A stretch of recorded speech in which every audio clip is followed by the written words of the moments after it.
still having to depend on just the roll of the wood and the pace of the green, just to depend on to get a decent length wood.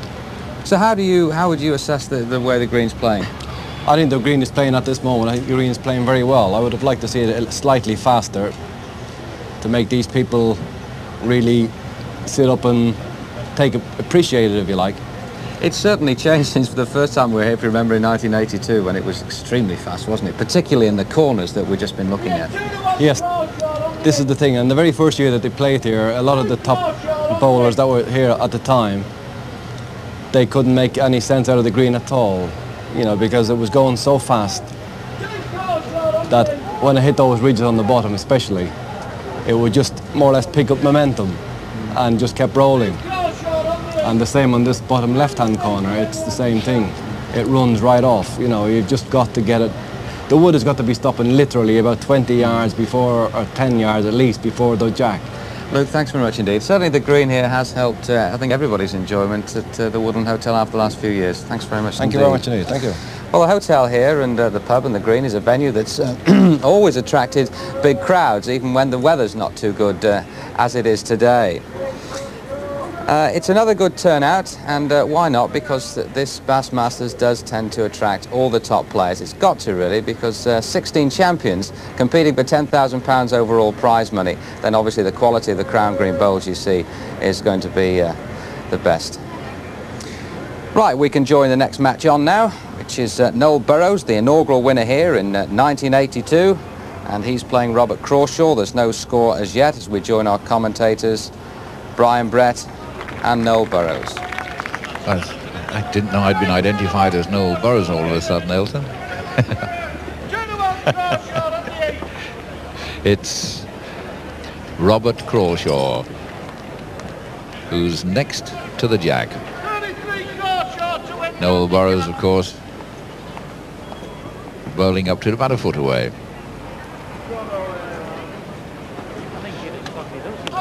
And Robert Crawshaw coupling up immediately.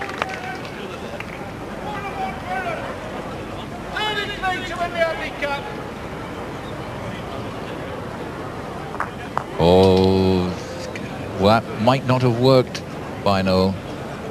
Well, they'll take a long look at this one, Keith, because yes, it's going to be a measure. Burrows Wood has turned over on its side and is diagonally onto the jack, although the Crawshaw woods are straight on. It might be a tight measure.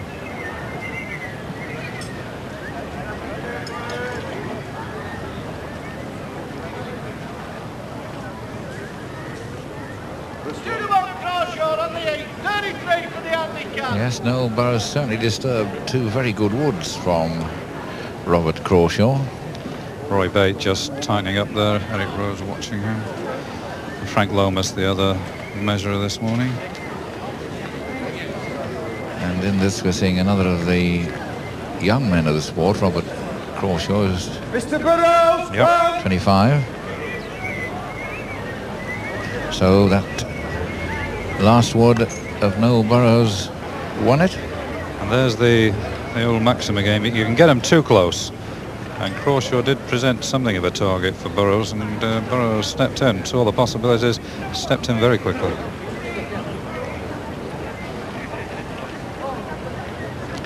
Noel Burrows, of course, the first winner of the Bass Masters. These two have played each other twice before. Burrows has won both, but very narrowly.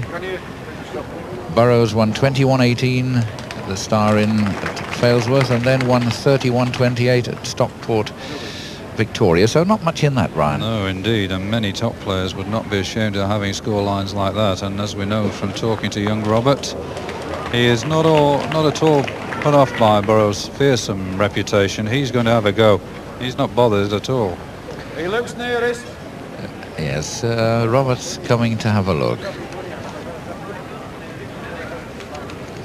Robert Crawshaw, whose family has a bowls manufacturing and polishing business at Shaw Heath at Stockport. So like Brian Duncan, bowls is his life on and off the green. And Vernon Lee, of course, the sports shop he's got over in Blackpool is mainly bowls items.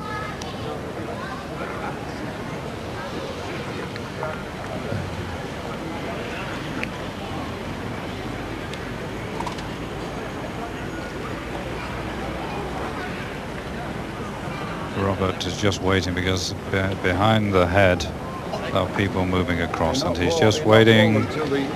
He's going to wait.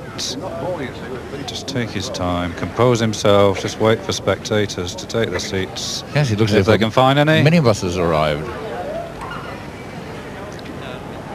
Very much like people moving behind the sight screen at a cricket game, Brian, but it put him off.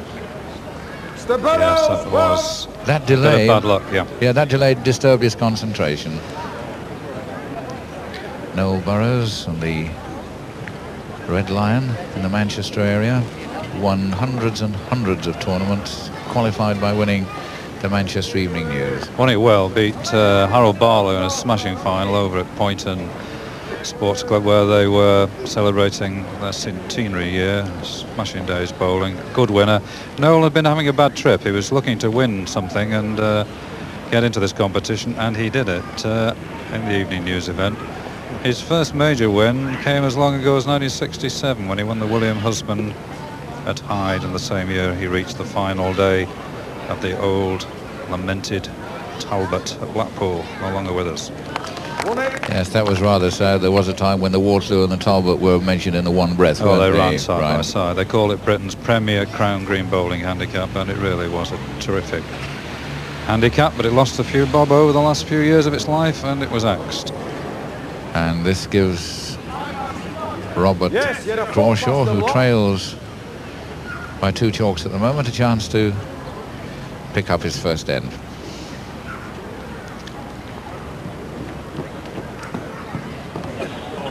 Oh, he's well short on that one, certainly. Mr. Crawshaw, 1.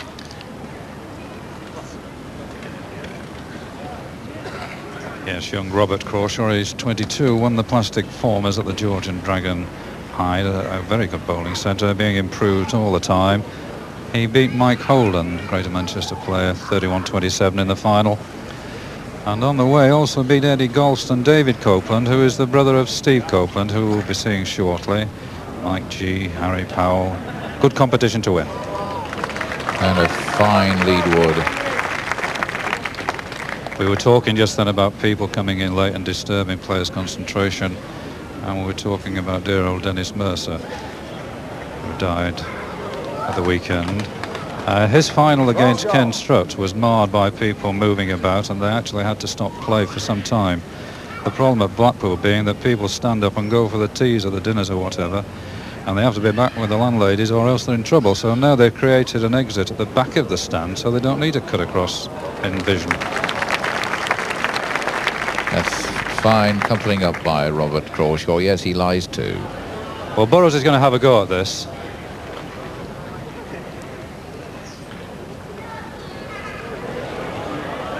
Oh, he's way off. Oh, a yard off. Mr. Crawshaw, 2. That's 3-2. Now that it puts the lad in the lead, that's a nice morale booster at this stage.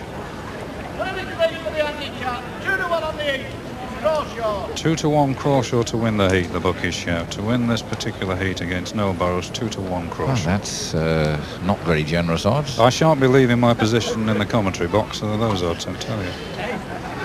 Early this morning, he was 33-1 for the tournament. Crawshaw, Noel Burrows 7-2. Well, that's going to have to do a lot of running. Yes, Noel went out of the quicks for forward handicap at Altrincham Borough last week. The holder Ian Davis fell as well. They're both misjudging the pace of this end. So Robert will put more into it now, so will Noel. Giving it a lot more to do. Got a different line, different length.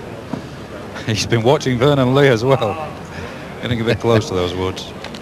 Beautiful wood, pushed it right down the hill. Yes, now Burrows is asking. He may well strike again at this. Well, you can see the jack, you can see the wood. Yes, good strike. Still 3-2 to Robert Crawshaw.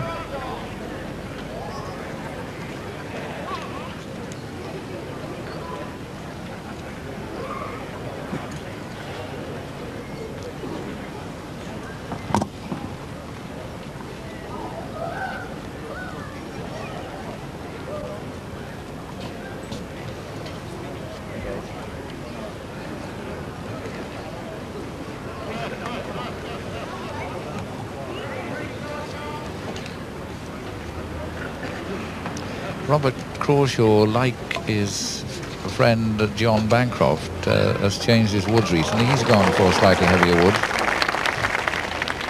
It is a trend, isn't it? Of course, they always used to play with the heavier woods in the old panel days. There are certain greens where they react well. And of course, when you have a summer like this where it rains all the time, you need them.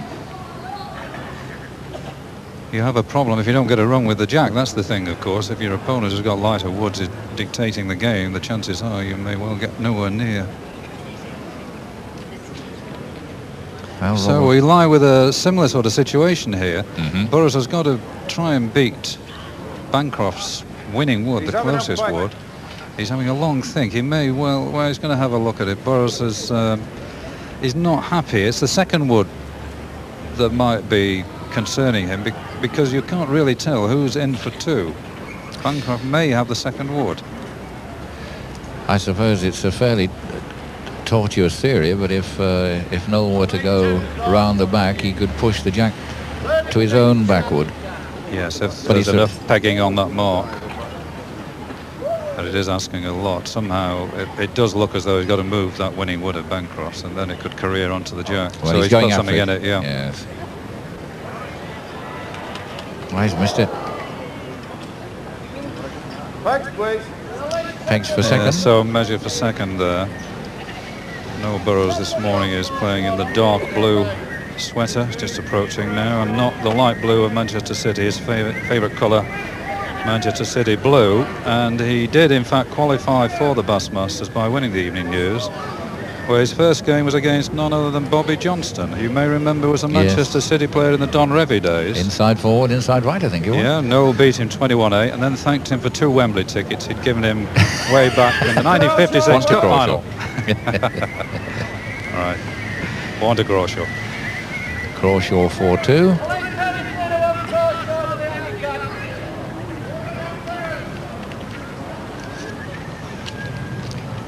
Yes, Bobby Johnson, chubby little chap, if I remember. Yes, plays a lot of bowls. A bit cheeky of Noel to beat him 21-8, then thank him for the 2 cup final tickets he'd given him in 1956. That was Noel's late father, George, and himself, who went to see the final. An avid City fan ever since. Ken Barnes in that sort of era too, plays a lot of bowls. Here's Noel Burrows coming in nicely with the lead wood.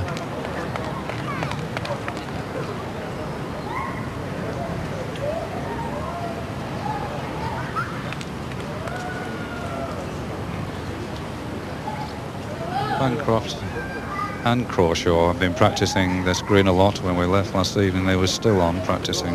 Yes, they were practicing favourite marks. That competition at Great Moor at Stockport last night, Ryan. Well, Crawshaw short with both of them. He's really left the gate open for Noel Burrows. Well, it'd be nice to count 2 and then change the game, because then we're going to go for corners. Although that's pegging back, it might just go in. Mr. Burrows, 2. 4's across.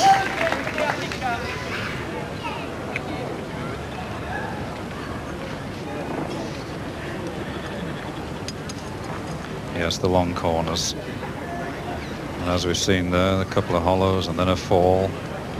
I would have thought that was the most difficult corner. I know we've got the 3 ridge one away to the right, but I would have thought that was the most difficult corner to play into. He's not gone fully into it. Yes, it bends fiercely.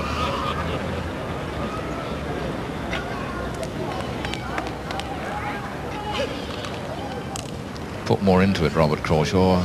Got a different line as well. It's probably just carry through, but it needs to pull up because there is a fall. Run a long way through. Well, similar land, perhaps a little less weight on that.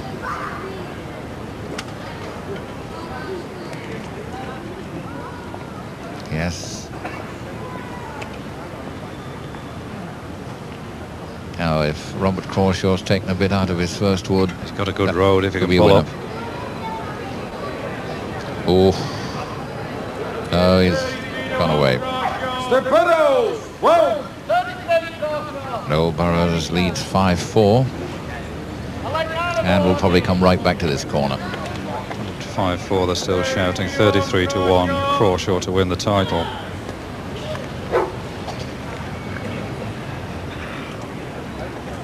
straight across the green, very long corner. Favourite mark of Noel Burrows. It is his most favourite mark, I think, on this green, and it's the mark he used to win the competition. And he's absolutely inch perfect. It's a toucher. Noel Burrows, the 1982 Bassmaster. Since then, he's had something like a dozen top competitions to his haul. Look at this. I think he may well have snatched it too. He's won it. Yes.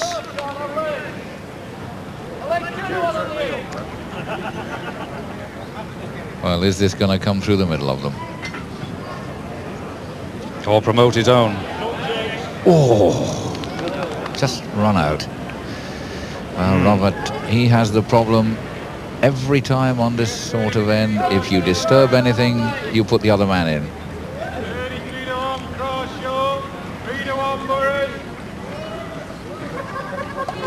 Well, it's a great tribute to the quality of play, of course, that they're getting them so close and they're getting them on the road that Woods will be disturbed. And it's going now to be all about rubs. He can't take any chances. Well, He's got to come in on his own.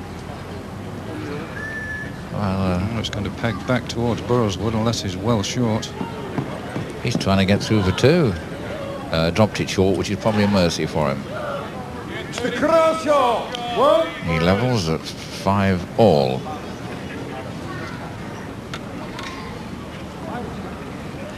Well, now he's got something of a poser. I know what he wants to get. He wants to get across diagonally, cutting the green a little bit in half, probably 2/3. He won't take Burrows all the way. Well, actually, this is the sort of mark Noel Burrows could easily have set himself. Yes, it's strange because I think he's trying to get position for the next end. He may well cut across towards the clubhouse. And he's missed this one. This is a gamble. He can't come back that much. Nice. A length wood. Well, 2 hollows to avoid.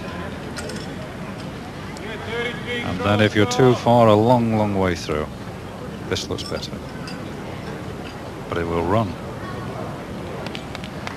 It's Burrows' lead wood at the moment. And a good backwood in.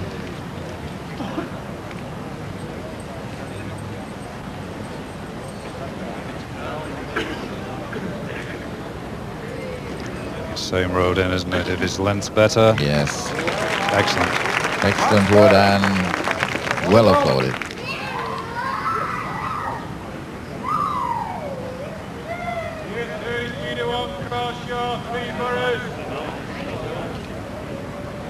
Noel's and Goodley's travelling. Great oohs and ahs round the green. The Crawshaw. 1. So Robert Crawshaw moves into the lead again at 6-5. Expression of a man who's seen it all before, isn't it? This is how games are won and lost. You either get the gap or you get a rub and you stay there. Oh, he's coming back across. He's a bit happy at this length, Crawshaw. Not full corners. Well, he's certainly taking on Noel at something similar to his own game. It's a long mark. Well, it's a brave attempt. It's just moving things about. He does not want to be short.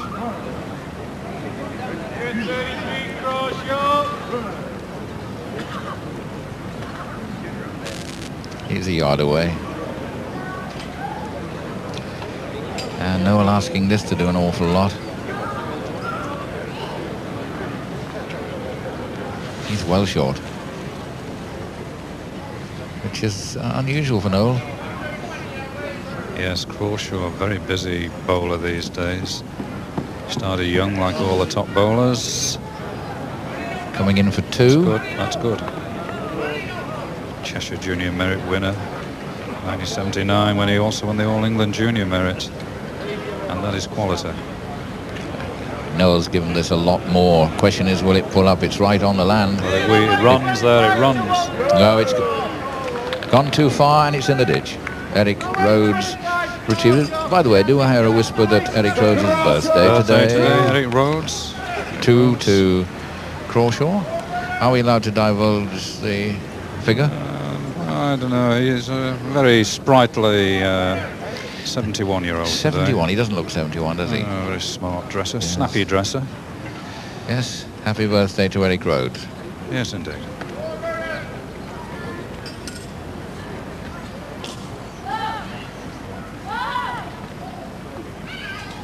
Nice little gap opening up for Crawshaw. 8-5. Now this really, if he topples Burrows, this really will be the big upset. Well, we've had Bancroft removing Vernon Lee this morning.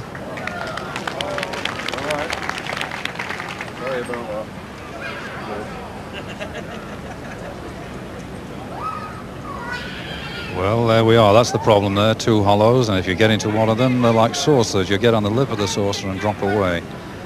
If you get between them, your woods will hold up and run up to the jack.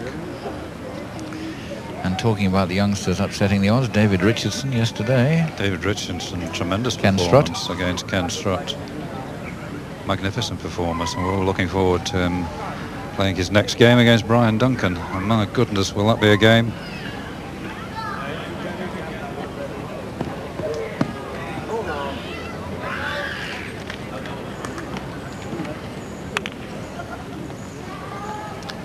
Burrows, who trails 5-8. That may now alter if his line and length are right. It's pegging away. It's fallen back. And Eric Rhodes thinks it's Crawshaw. That's 9-5. All of a sudden there's movement with the bookmakers as Crawshaw comes down from 33-1 to 20-1 to win the title. They're beginning to believe that this young man has a chance.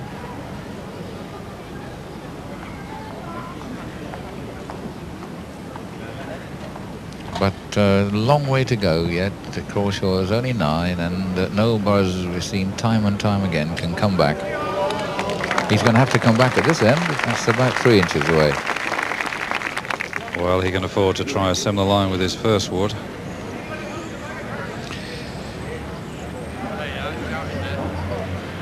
Short.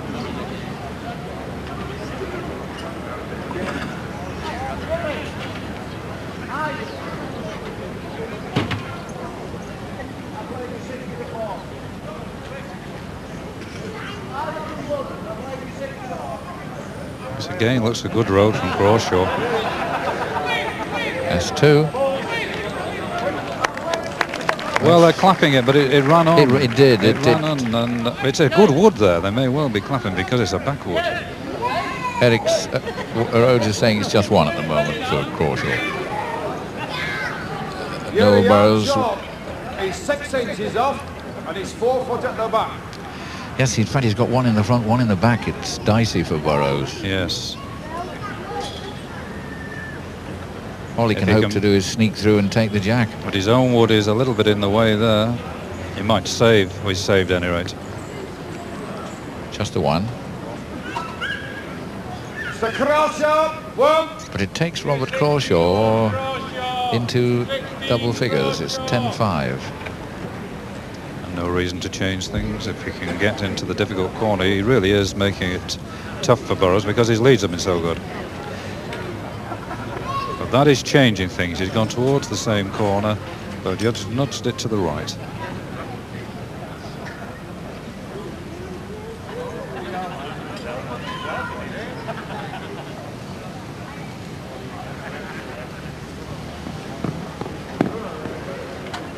Trying to thud it in, as we said, doing a Vernon Lee. He's short.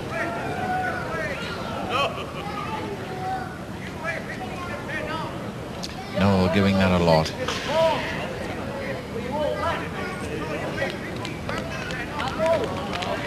Much better wood from Noel Burrows.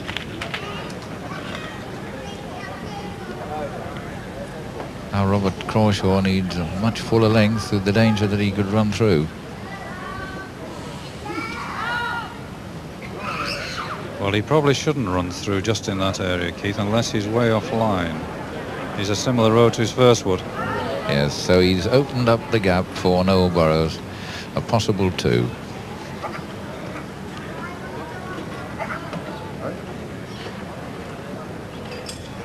needs to stop.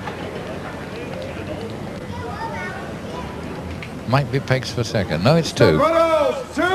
And 7-10.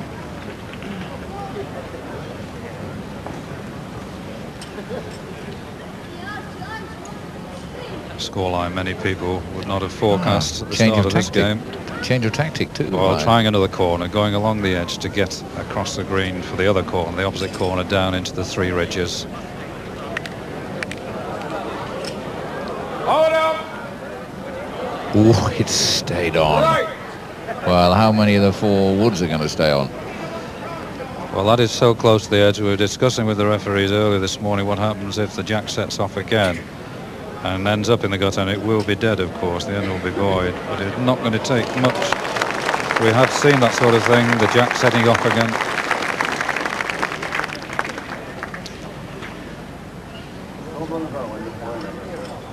That was a beautiful lead wood by Burrows. And it's going out, Crawshaw's lead. Well, if he couples up here and Crawshaw can do nothing about it, we may look back at this end as being some sort of turning point, but he's got to hold up. No chance. Yes, so Robert Crawshaw's going up to have a look. He's about a foot in it. Down Brew it is. Don't brew, says Eric Rhodes. Is that Middleton for going down the hill? I think it's higher Openshaw, isn't it? Higher Openshaw. Hey, isn't it? what? Oh, he's striking, taking it off. Well, Mr. Burrows, well. that's 8-10. So now he gets the position, he gets the point to narrow, 2 points difference, and now he gets the position he wanted. Burrows setting the mark at 8-10, is able to go to the other corners. But it's a nice little mark-up there for Robert Crawshaw, that he's forced Burrows to come out of those corners and try the other corners. So nice one for the youngster. Get a late 33 Crawshaw for the handicap. 33 I'll late. That looks a good length wood.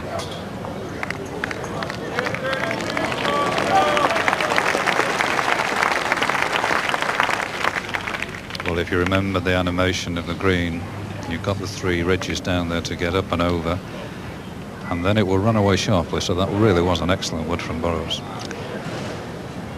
Robert Crawshaw, a length wood, but wide. Good length, a good one under normal circumstances, but quality of Burrows' lead was such that the youngster now is under pressure. Burrows can level at this end. Got it again. Now and then, has it May have run run out. on? Has it run on? Only one. Just one. So Robert Crawshaw looking for a winner. It's no good taking the jack. The backwoods belong to Burrows. Well, he could certainly rest on Burrows' winning wood, or even move it. He's not on that course. Yes, but unlucky. Now, has that changed things? Mr. Burrows. No, not well. significantly.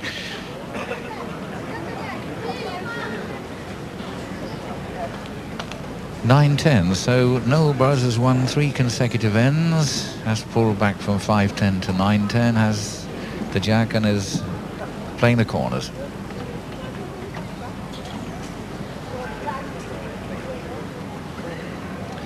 Interesting to watch them getting out of that corner when the woods come out of there. There is a bobble about a yard after they leave the hand, and it can take some running out. It's taken a yard out of Burrows' wood.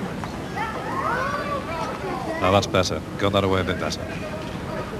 But whether the pace is right, Looks good enough. It'll pass Burrows, I think. Oh, no, it's not. Oh, just made it. difficult to say. We'll need the referee.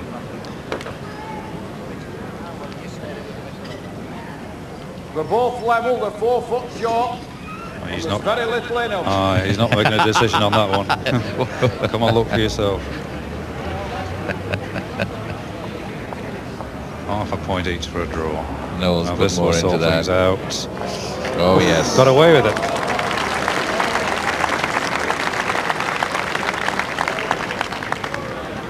Same wood needed now from Bancroft.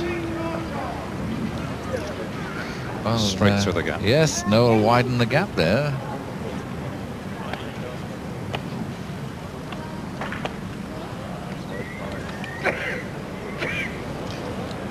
Oh, way off mark. Not a very good strike. Burrows. So Noel Burrows, with his 4th consecutive winning end, makes it 10s across.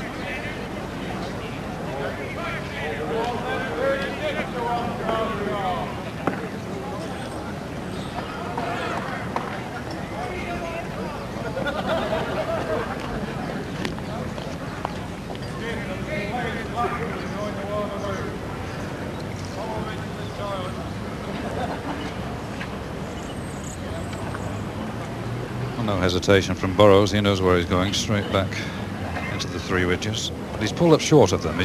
He was not happy in getting his woods out of that area, so he's not gone fully into the ridges.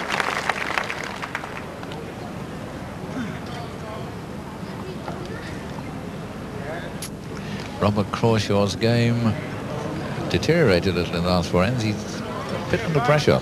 Well, it's from the end we said could be the turning point, didn't we, when they went along an edge, a steep edge, and Burrows got into position.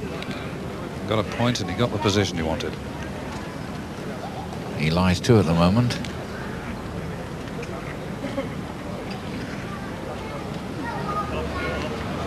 A lot more running in this, and needs to hit something. Did well. Beautiful, beautiful goal. And that's just what Robert Crawshaw needed after losing 4 ends in a row.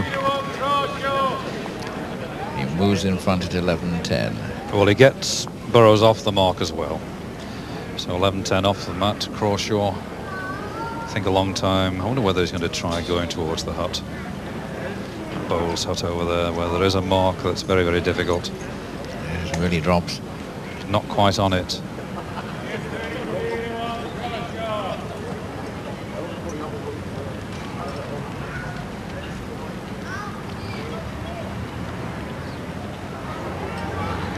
Well, his lead is not far away.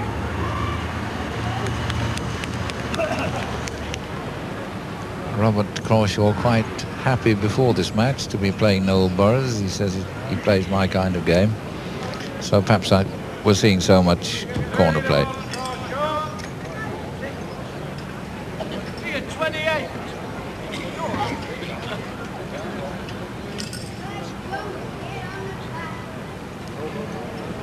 Robert Crawshaw, having put in a good lead, dropped this one short.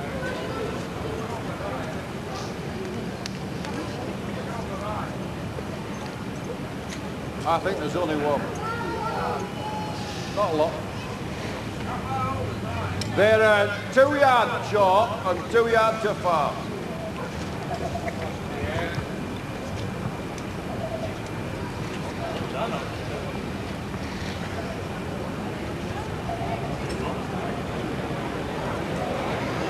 Oh, it's going on. It's going to run out. Well, they certainly wanted Crawshaw, and he may well have to, you know. The pegs are coming out. Get ready. Well, the measurers are poised, unless Burrows wants to concede, which is unlikely to. Haven't had many measures this morning, Brian. No, we've had some very good ends as well. We've had some very close woods. This is spread out a bit as we're measuring for the second. Burrows really not able to get a run at this game as he wants to. Little break of 5, but not having a consistent run at it.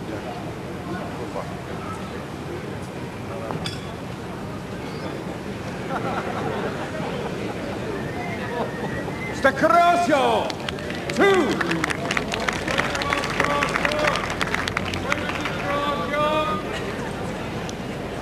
Robert Crawshaw leads 13-10. That was a good measure for him.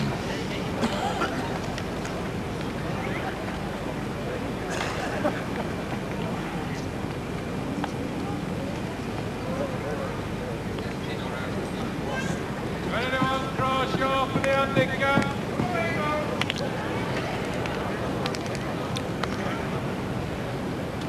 Well, quite a fair length, about a yard.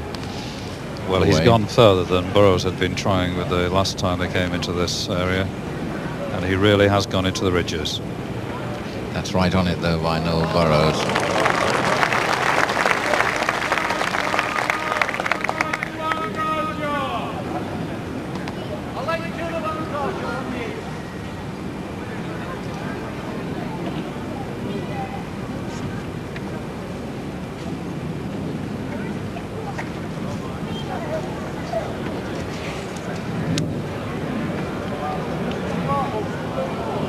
Just going through, so Noel Burrows lies one, possibility of two.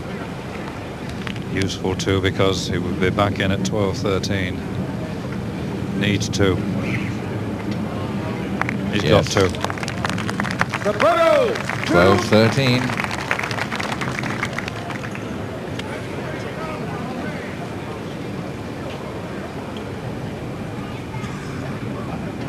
This has been a really long-range match from the early stages when Crawshaw tried the shorter marks, and then he took Burrows on at his own game. And indeed, the mark set by Crawshaw last time and this one by Burrows are virtually identical.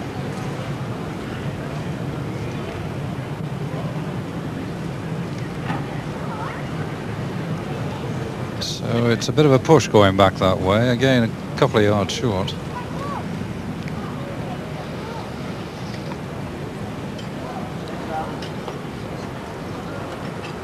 A better one if it holds up.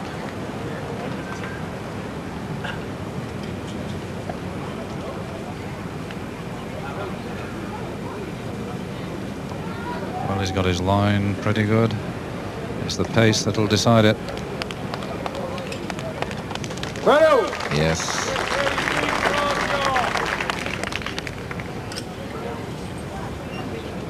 You take a bit of beating there as well, to the side of the jab, because the short wood of Burrows is on the approach. That's a nice wood. If it'll bend, it's not going back. to.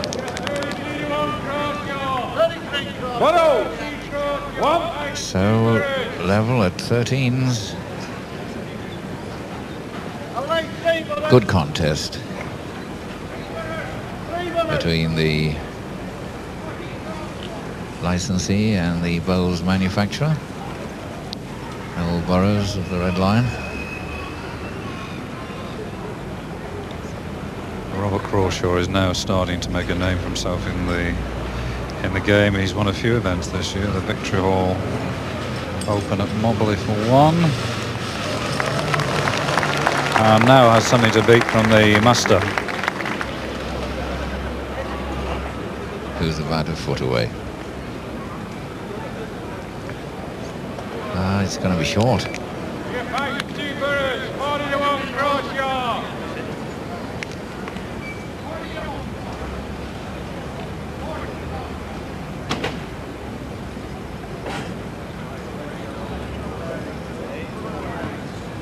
That's gone in for two. Good two. Again, take a lot of beating down there. Bowl this mark particularly well, Burrows. Well, he's put more in that. He may need to hit something. Possibly. That's two Burrows, who now leads 15-13. For the first time in the game, Burrows manages to put 2 points between him and this very determined younger player, Robert Crawshaw.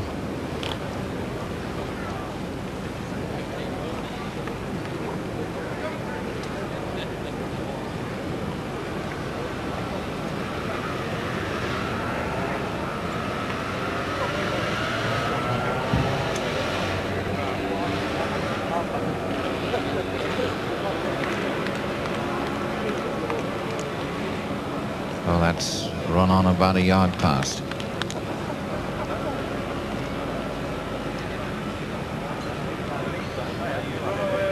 And it's at this stage of a game that Noel Burrows is usually at his most dangerous. He realizes that he's within sight of home and really digs in. He's thinking about this one, is no? Really thinking about it. He's got his own backward, a yard past. I think he's not sure which of the two is on at the moment. It's difficult. That looks nearest, and it's a yard off. And that's a yard off. Well, they're both a yard off, but one looks nearer than the other. Yeah, I thought he good said logic. that, yes. I think he favours Robert Crawshaw. Well, one's a good yard. There's a yard and a good yard in bowls, and a good yard is bigger than a yard. A good yard is 4 feet. I think that's solved the problem. That's that one sorted from it out. Burrows, yes.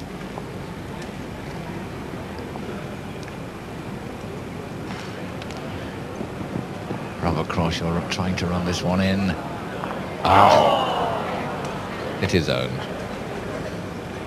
Mr. Burrows, 1. 16-13, no, Burrows leads.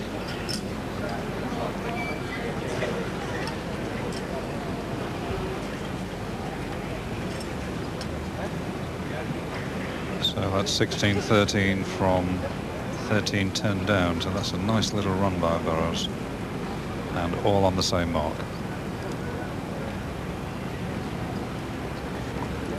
Yes, 4 ends in a row. And that's a good enough lead, 18 inches away.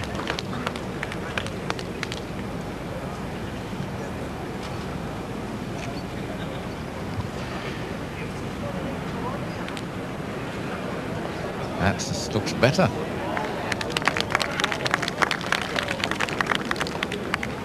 That's 1 in. Yes. Robert Crawshaw has the lead at the moment, and if Noel Burrows is short with this one, Crawshaw's back in it. It's a very difficult mark to judge because of those ridges. Half a yard too much and you're going to finish it well past the block. Yes, and what must be going through Robert Crawshaw's mind is that he, at 16-13 down, he doesn't want to disturb anything. He wants the block. The two short woods are those of Burrows, and they are on the approach to the jack.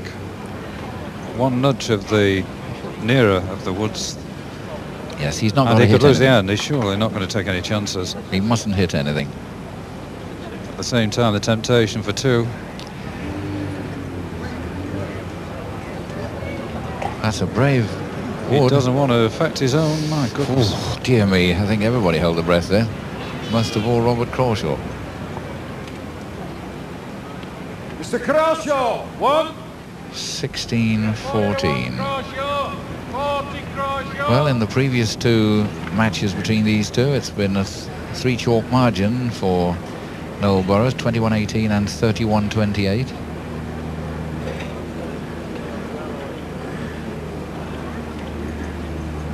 Well, Crawshaw is pretty well halving the green now to get back to a straight mark that he played right at the beginning of the game.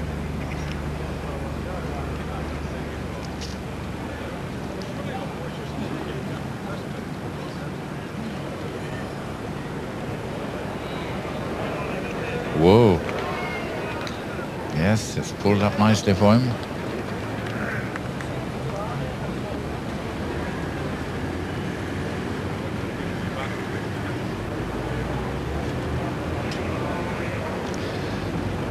That's... well... Yes. It may be better. yes. Yes, Burrows lies 1.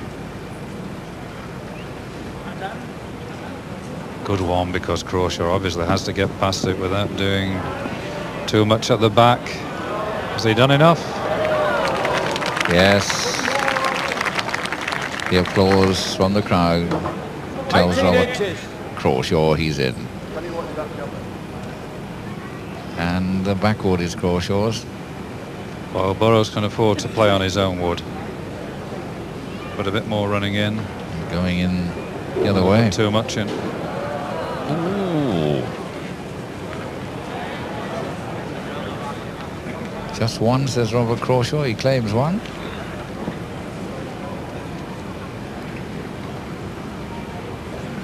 Mr. Crawshaw, 1. 16-15.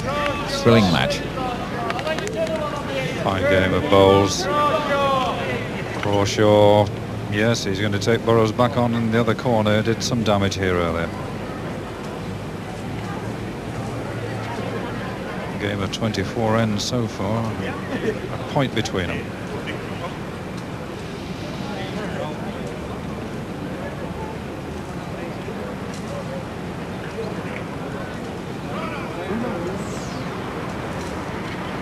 Inches away.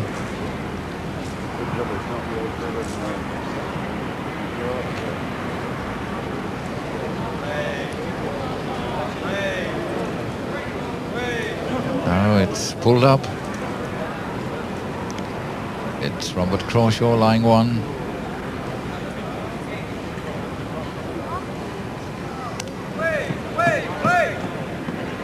Possibly two. Oof, has it run out? It looks run a long way through again. It's deceived the crowd, but it's a backward, and that's not bad. He could well have two at the moment, Crawshaw. But there's plenty of room for Burrows. Hitting his own. It's probably saved it. Now then. Well, it might even be a measure. No, Burrows' attitude is no. He conceded that. The Crawshaw, 1. 16 all. Singles at the last 3 ends for Robert Crawshaw.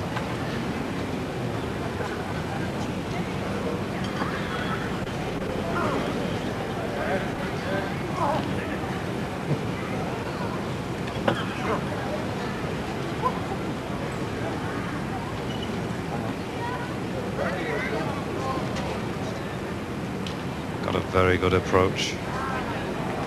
Yes, splendidly.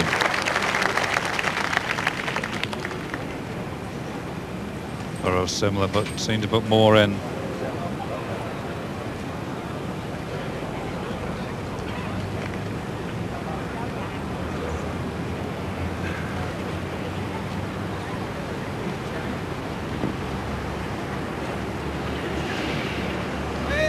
Oh, that's Well, galloping. it pegs viciously. But no, Burrows has a very difficult wood to beat. Wait a minute. Well, it's only one, but Eric Rose will need to have a good look at the second. Only one. Right. So he might decide to strike Yes, and try I think and play he's that one out. given the gesture, no, Burrows. Got the jack. Yes. Oh, now unlucky. then. It's worked against. Well, He's left a lucky rebound. What an incredible rebound that was. And if that win, and Robert Crawshaw looks up at the heavens and gives thanks. What an incredible shot. What's Eric Rhodes playing at? He gave it jokingly to Burrows. Thought he deserved it. And if Robert Crawshaw wins this, that end will go down as one of the greatest pieces of luck he'll have in his bowling career. A superb strike by Noel Burrows and the rebound giving Crawshaw 2. Well, a double ricochet for 2 points. 18-16 to Crawshaw on the mark he wants.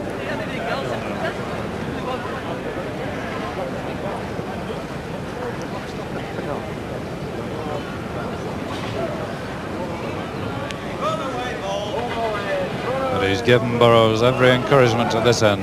There is a lot of room.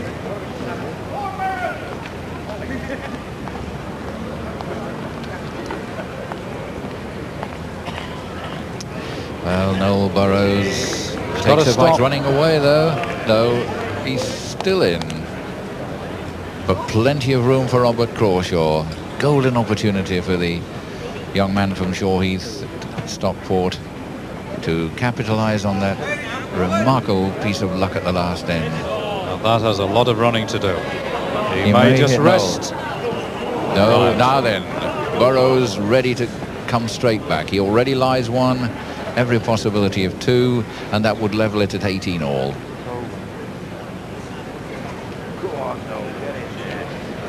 Yes, Great chance. 18 all. But what an exciting cliffhanger of a match this is.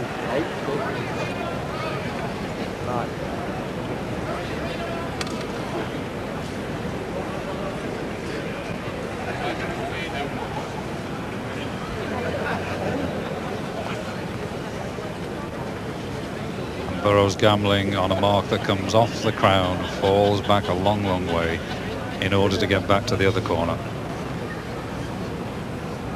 Needs a good lead. That doesn't look a bad one if it's got the legs, but it's about a yard away, but it's a very, very difficult mark. It bends at the end quite considerably.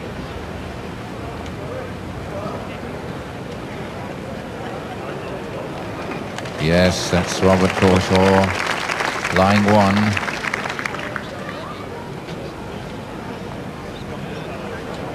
Noel Burrows.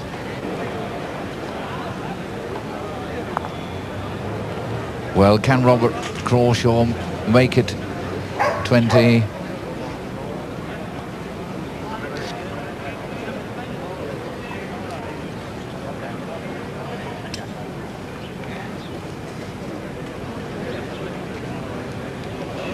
Robert Crawshaw has one, but he's going to be short on that. Mr. Crawshaw, one.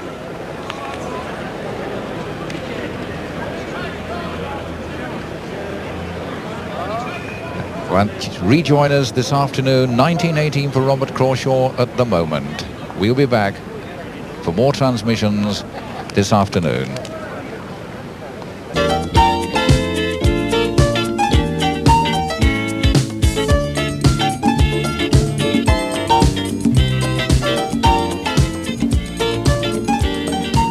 Quarter-final start this afternoon, but priority one, let's find out how the opening round match between Noel Burrows and Robert Crawshaw finished up. We had to leave it at 12 o'clock, you might remember. It was an agonising thing to do with the game poised as it was, with Crawshaw leading by 19-18. Well, you haven't missed much. The score has moved on to 2019 in Burrows' favour, and he's got the jack.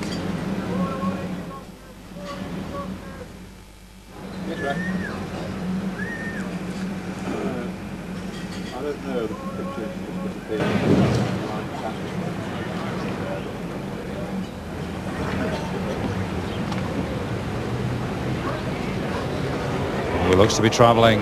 Oh dear. Well, what a waste of a wood that by Noel Burrows. But he still has one to win the match. Can Robert Crawshaw put Noel Burrows under pressure with this one? He's going to be short. Well, it's easy. Well, not easily, but it's beatable. When you think of the tension that must be out there now, it is beatable. Noel Burrows moving in. Oh, the rub. The chance is there for Crawshaw, and Noel Burrows beats his thigh in annoyance because he failed to get past Robert Crawshaw's wood. And if Robert Crawshaw comes in with anything like a normally good wood now, a normal length wood, it's his match. Yes, but he's forced wide. There are two woods on the approach into the jack, and he's going to go wide. He must go around those woods. He can't possibly play onto Burrows. He's got to play onto his own wood on the approach. That was a left-hand one. Burrows, in fairness, struggling. He's had nothing, Keith. The bounces have gone against him. He can hardly look. Robert Crawshaw at 33-1 for the tournament. This would to beat Noel Burrows and send another of the favourites toppling. Is it far enough? Yes, yes. It's only one. He's probably run it towards Burrows' back wood. Well, what's happening? Is it two? Eric Rhodes thinks I think there's a one. handshake. No? No. It's a head shake. It's what? 20 all, and Robert Crawshaw must be so bitterly disappointed. 20 all, and the crowd around this green absolutely humming with excitement because Robert Crawshaw had the chance of a lifetime then. But Burrows, who's got nothing in the rubs, finally gets something in his favour. And now, if you fancy anybody, they will tell you in the game you fancy the man at the back, the man who's got to bowl last, the man who will have the final say at this end you must fancy. Oh, it looks a fairly... It does look a good one. It might run past. It's 2 feet past. But what a finish. It's got to end now. And what a marvellous match we've had between these two. Looks very similar. Got to pull up. It will do. Yes. Brilliant. No, oh, touch you. That must be heartbreaking for Robert Crawshaw. How can you beat a 2-inch wood? What a tremendous bowl. Under pressure.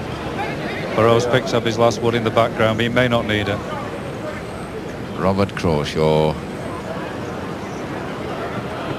20 all. Oh, unbelievable! Oh, what about that? That had to be seen to be believed. Now then, can Burrows save it? He's got to play the same wood. He can afford to run the jack because he's got a ball of his own, but it looks wide. They're condemning it. Crawshaw's got it. The most thrilling finish we've had at this tournament, and as good as any we've seen anywhere. Robert Crawshaw, 21-20. A magnificently thrilling game and a superbly exciting finish. And applause all round the green. Bob, well done. That was really quite a remarkable match. What was it like to play it?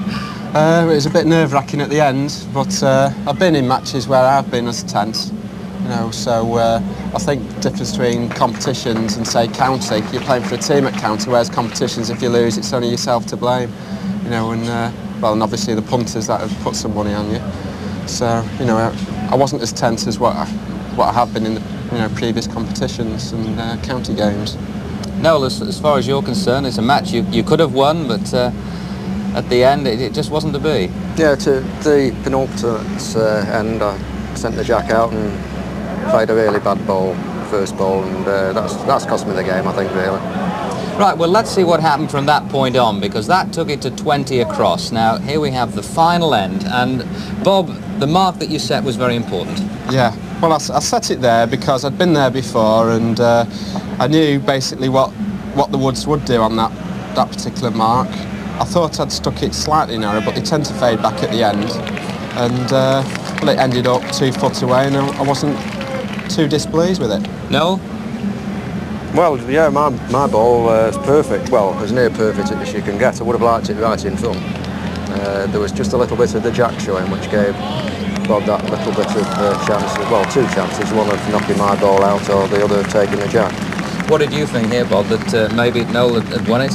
Well, I just thought that with them fading back at the death, if I just put another couple of foot in my second ball and played it on exactly the same land, it should go somewhere near. And I was just hoping that it just hit right. You know, because there have been times when you play the right ball and the luck just goes against you and it doesn't quite hit right. As it did, I just hit it just right. Even my ball fell virtually behind the jack. Now, you've got to save it here. Yeah, well, I've got to do the same as Robert's done. The only thing is, if I hit the jack full, it would knock it through to his back ball, so I've really got to be hoping to hit his ball at the side. And, well, as you can see, it just went sliding a little bit too far back. Did it cross your mind at all maybe to have a go at them and knock them off? I just felt the way that particular mark was playing that I could put the ball on the correct road and make game for it for myself, rather than smash it off and still leave Bob sending the jack out again. I think it probably would have been harder to strike at that mark because there was a gully going down the middle, whereas if you got them on the road, they did end up somewhere near. It was just your length, wasn't it? That's right, yeah. Right, Bob, well done. Commiserations, Noel. What about the next round, the quarterfinals? Well, you've got to take every game as they come, and well, I hope I play better and go on to get in the final. Do you fancy the check? Played much better, I don't think. I mean, he played marvellous, and got to congratulate him and wish him all the best. It's the tournament of the younger players. Final word? Steady. But not past it yet, you know. Hold on a minute. The old uns are fighting back. Crawshaw's quarter-final opponent will be Jackie Grimes, the oldest player in the tournament at 63. Jackie kept his nerve, and with the final wood of the match, his opponent, Steve Copeland, went out. Well, that $5,500 first prize is getting a bit nearer. All the games so far have been very tight indeed, but there again, what more? Good, actually. I won the Spring Waterloo, and then I've been in 3 finals, singles, and then with another fellow, partner, Ingham Gregory, I've been in 2 semi-finals in pairs. So I'm quite pleased up to now. I'm satisfied with my form. If I can just keep the way I'm playing, I'm quite satisfied with it. I like a green that's medium to fast.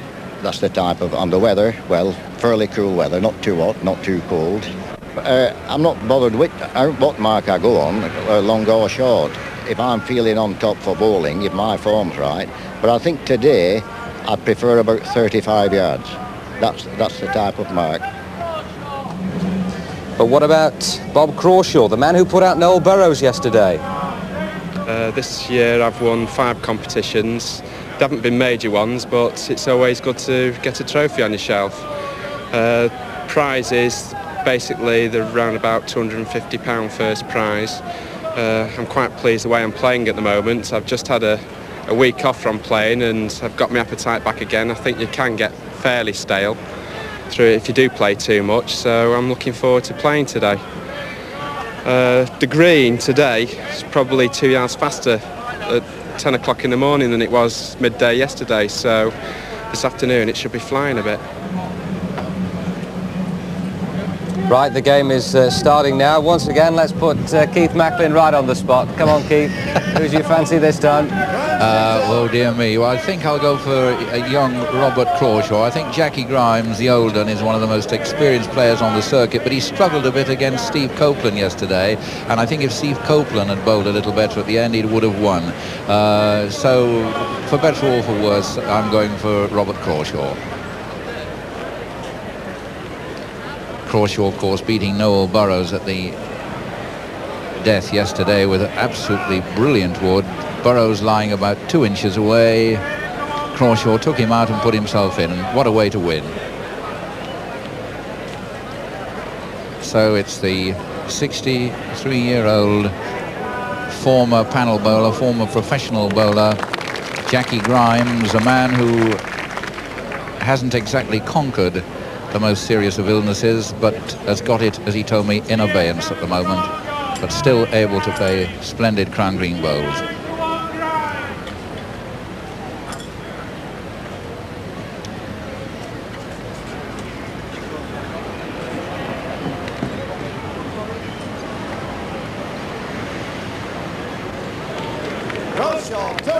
And Crawshaw goes into a 2-0 lead.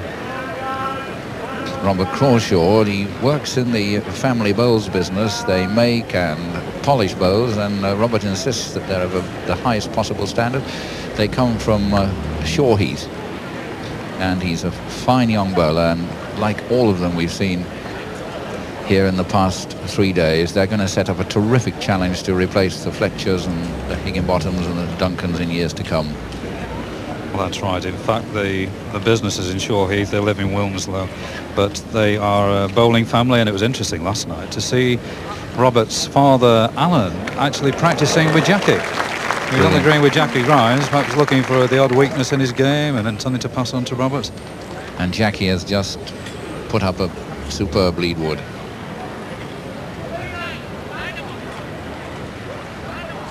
You can see why they're not. Robert Crawshaw and John Bancroft, good friends. Oh, that's what he did to Burrows at the last end yesterday.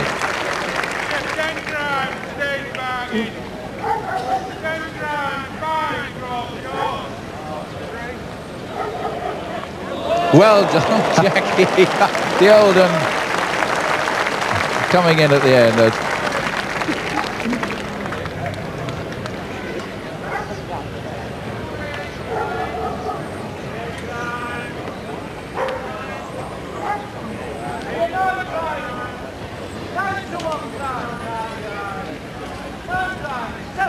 Jackie Grimes, yes, indeed, the retired publican, 63 now, and a remarkable win in the Waterloo Spring Handicap. He was out of the game for 4 years, from 78 to 82, because of illness. He still has treatment over at Christie's Hospital, but this week he's managed to get away without it. His specialist has said, you take the week off and enjoy the bowls and come and see us next week. And Jackie is delighted to be here on this occasion. He got back into the swim in 1982. And he's a very lovable, friendly man. Very, very popular on the circuit. Well, he's a lovely stylist, Keith, and he's one to watch. He's got a beautiful follow-through, an excellent stylist. He's gone out this time, though. He's left Crawshaw lying 1 with a possibility of 2.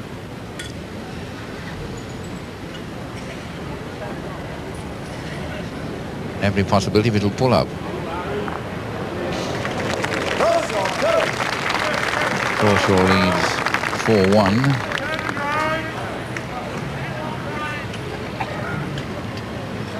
Jackie was delighted with his victory over young Steve Copeland yesterday. He said the first 10 ends were the hardest 10 he'd ever played. Yes, he paid tribute to Steve Copeland and reckons he's going to be a tremendous player. And he must have seen some players in his time. His hero was the old panel player Seth Wayne. What a marvellous name, Seth Wayne, the late Seth Wayne.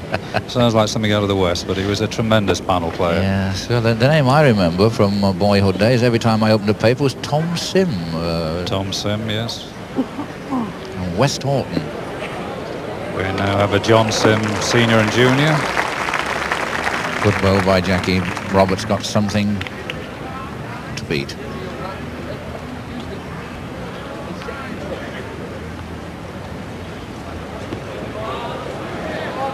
Oh, he's trailed off, so great chance for Jackie now. Jack Grimes from Lee.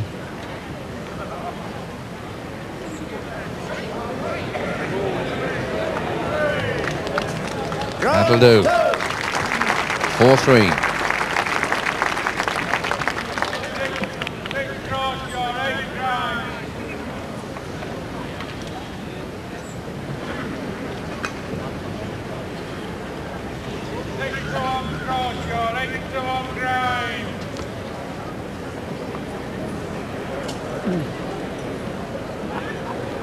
Oh, that's a nice length wood. It'll do. 18 inches, 2 feet.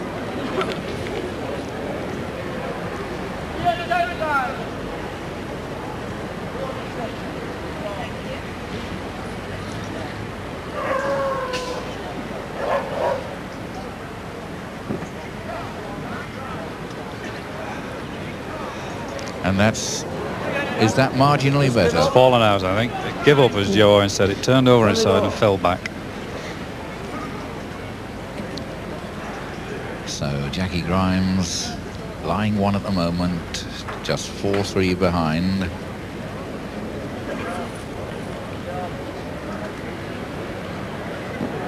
Trying to stamp that one in, the old panel trick. 18 years of professional bowler.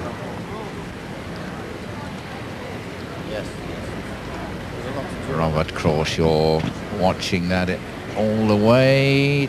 Didn't want to hit his own wood. Jackie Grimes fancies 1. Crawshaw's going to have a look, yes. Grimes 1. That's 4-4. Yes, those 4 years that Jackie Grimes was out of the game, 1978 to 82, he said apart from illness, to use a familiar northern expression, he said he suddenly got pig sick of the game and didn't even go and watch it. It was amazing. That's right, he got rid of his woods and he packed it in, and then a friend of his, Horace Shaw from Warrington, who helps out at the Waterloo at Blackpool, encouraged him to go back, and Jackie turned up one day and asked for a place as a reserve in the Waterloo handicap. 1982, reached the finals day as a reserve, and that was the first time he'd ever played in the Waterloo, he was telling me, because in the old panel days you were allowed to enter only 4 competitions outside the panel, and they went for those in the Lee Farnworth area rather than... Ooh, that's run out. Yeah, it's just gone out, rather than tie themselves down to 6 weeks at the Waterloo. Now, this is good bowling by both these men. Jackie Grimes, after a bad couple of ends at the start, is now growing in confidence. He may be well short with that one, though. He's given it an awful lot to do. Well, he's left an opening. He's about a foot to 15 inches away from the block, and there is a way round for Robert Crawshaw. And an opportunity to count 2. He may be happy just counting 1, but the opportunity is there. Yes, if he can push the jack through to his own backwood, but he looks wide. He's given it too much. Well, then let it. Yes, it's 1-2 Grimes. Jackie Grimes leads 5-4.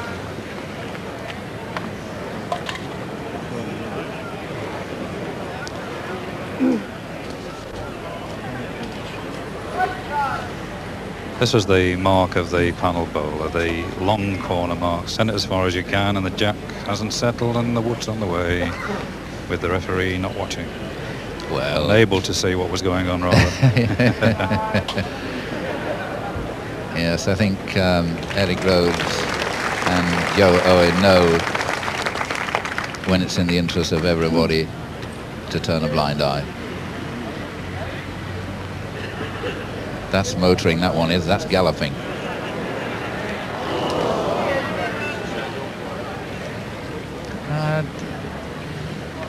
Perhaps an element of shakiness in Robert Crawshaw's game on these long corners. And if he shows that, Jackie will sink his teeth in. That's short, so there's a way in. Wanting advice from Joe Owen. Well, that's nice to see the lad's having to shield his eyes from the sun, and we're grateful for that. I see Jackie's wearing a cap. He won't have any problem with the sun. Well, Jackie always wears a cap when he's bowling. It's the trademark. What's he going to hit? His own? Yeah. No, he hit Jackie Grimes' wood that was put up there as a blocker, but whether intentionally or not, it worked. 6-4 to Jackie Grimes.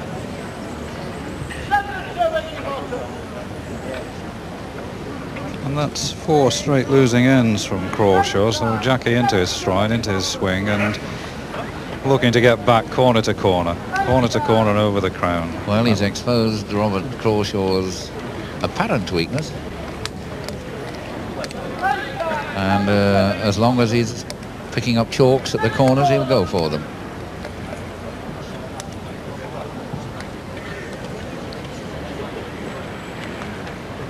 And the wood on the way, hardly at the jack settle, before the land goes cold. What a beautiful lead. Oh, that's impeccable. Perfect lead. Finally ran through, but it's a lovely road.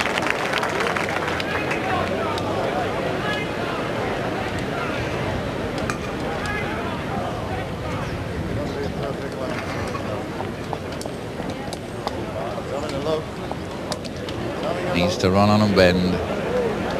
Oh, that's a good one. That's a brilliant reply. Grimes at least has the backwood if anything is disturbed. And if he's in the right land, oh, he looks wide. Not going to do enough. It won't bend.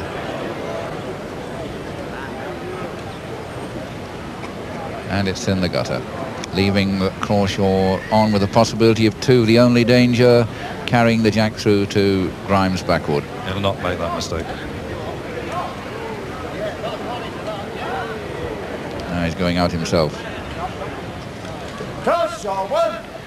5-6, he's got the jack again, and I doubt whether he'll go into the lion's den by going corner to corner. Well, he's looking at it. Well, he might go towards the area and change his peg. No, it's a shorter one.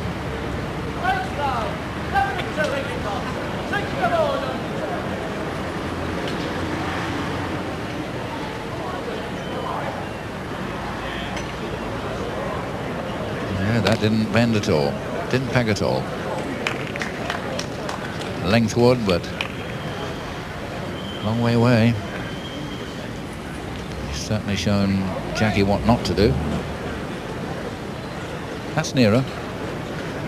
It's not easy. It's up. It's right on the top of the crown, so it's a push up, and they've got to then stay there. Taking different routes. No, he's run out. That's Jackie lying 1. Robert thumps his thigh in disgust.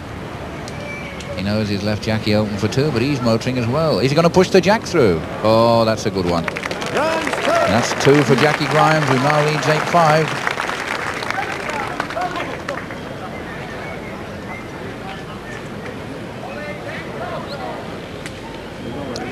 Jackie Grimes bowling much better than he did yesterday against Steve Copeland.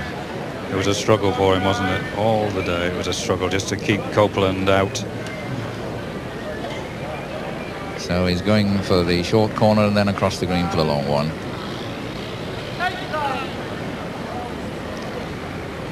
this being a short mark will give Robert Crawshaw a theoretical chance of getting the jack back.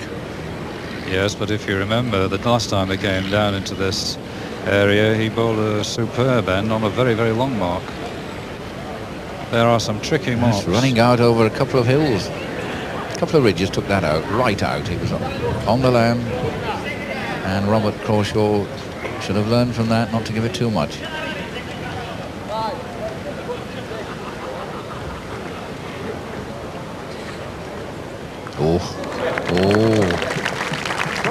Goodwood, just the danger of carrying it through.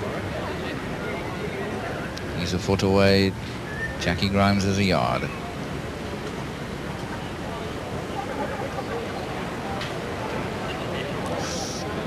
Just fading away. Robert Crawshaw, a chance for two, both backwards belonging to Grimes. Oh, he's breathing. He'll go the same way as Grimes. Just the one. That was always the possibility that before Jackie Grimes could get on to the long corners that Robert would get him on the short mark. Well, good tactics. He'll probably try something similar, pushed it further. Yes. Yes, and if it keeps travelling on this green, it's a full corner. Well, that is a complete change in tactics. Not happy with the way he played up to the crown. Yes, one wonders whether Robert actually wanted it to go that far.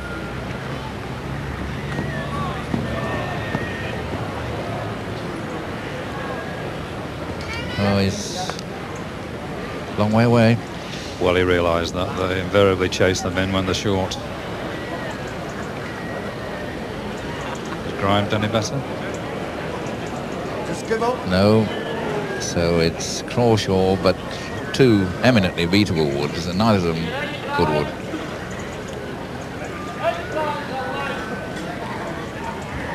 Jackie Grimes from the Sportsman Hotel in Lee, great bowling centre.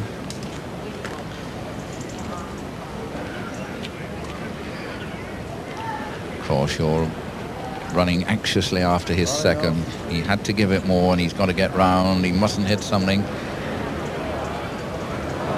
That's much better. That puts the pressure on Grimes now. And before Crawshaw's wood has finished rolling, Grimes is on its way. He's gone a bit narrow, might hit something. He's not put enough in it, Keith.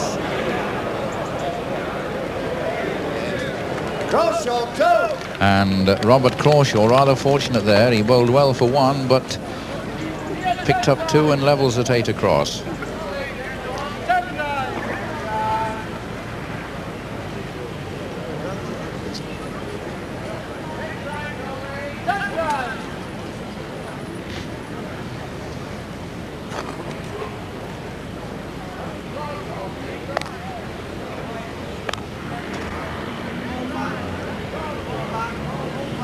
Not a bad lead by Robert Crawshaw. Not a brilliant one, but it'll do. It's a yard. Well, that's an indication of how the sun has quickened the green up. It is running much quicker. That's a good one from Jackie. Still running. Still a good one.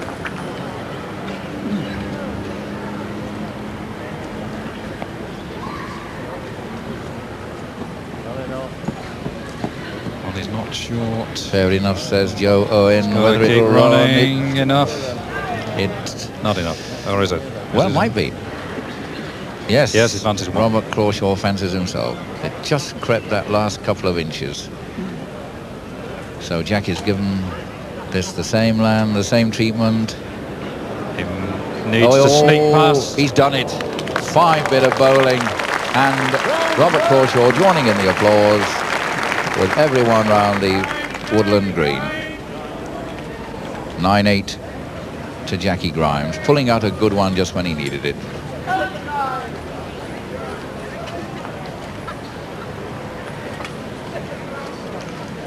Jackie calling on all his 35 years of experience in this game. He didn't start as a young lad, started middle age, but he's made up for it since.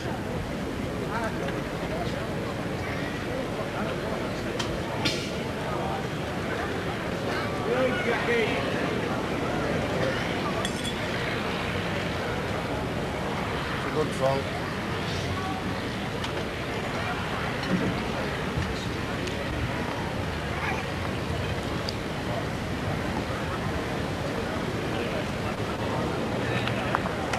Well, yes, the applause down there indicates that was Crawshaw's wood, but if he'd hit it harder, it might have put it nearer to Grimes. But Jackie bowling, will it have the legs? Has it reached? Crawshaw. Still Crawshaw. No, Crawshaw lies one. Knock it that. Again, the backwood belongs to Jackie Grimes, and therein lies the danger. And he's concerned also about the Grimes wood in front of the block. How far can he afford to knock it? Ooh, there's danger. He's done it. That was the danger.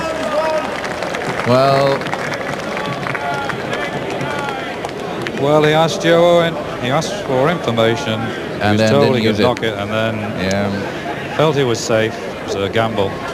It was a gamble, and in fact, Robert Crawshaw could have been justified in putting it short and settling for the one he'd already got. Keep the jack. Well, and then, of course, he'd have gone 9 across. Instead of which, he trails 8-10.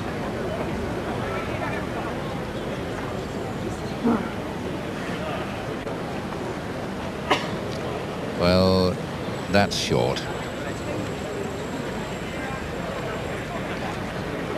And that, to a former panel bowler, is almost criminal.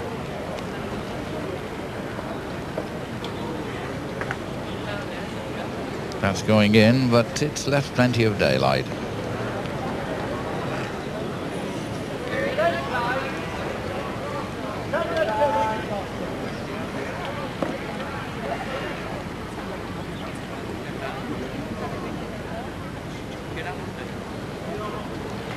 Jackie giving it more. No, it's going to give up.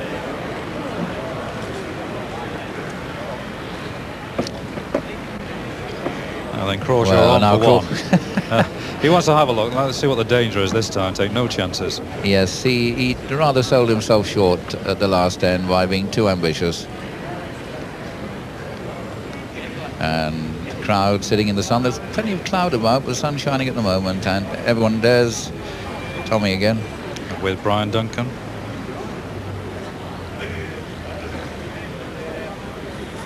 Tommy Brown, former panel referee, will know all about Jackie Grimes.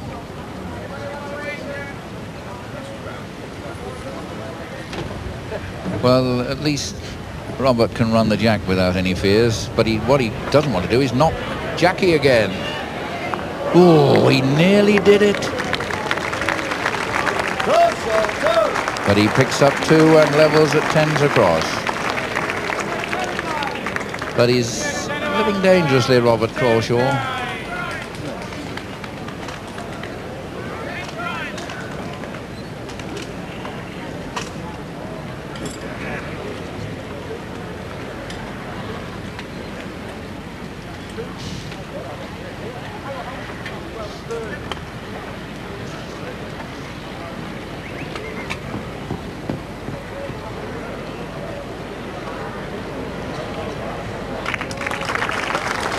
That's a brilliant lead.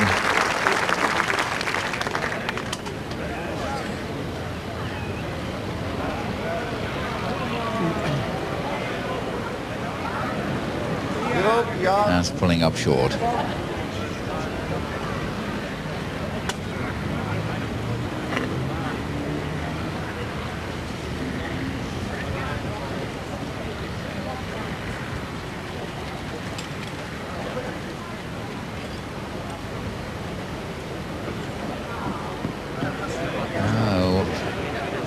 Yes, it'll creep through. He lies 2s and is blocking most of the land. Forcing Grimes wide, and it may fall away into a hollow. Yes, he gave it too much to do, too much pegging to do. But looking to see whether he's saved. Jackie It may only be one. Jackie he thinks it's so. one. Yes. Crawshaw really needs to call for the pace. Good lad, yes. Yes. That's sensible. Yes, there's a chance of 2, and he's not going to miss the chance. And we're getting the Laurel and Hardy theme from certain parts of the ground. Will Folk on the left, Frank Lomas on the right.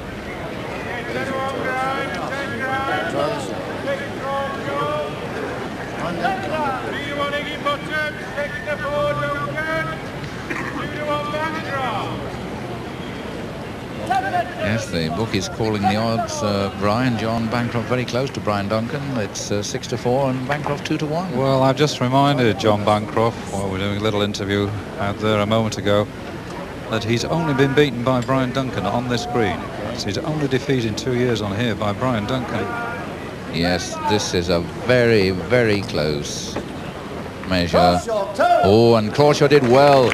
So if Robert Crawshaw had conceded, then he'd have missed out on a very vital chalk. He leads 12-10.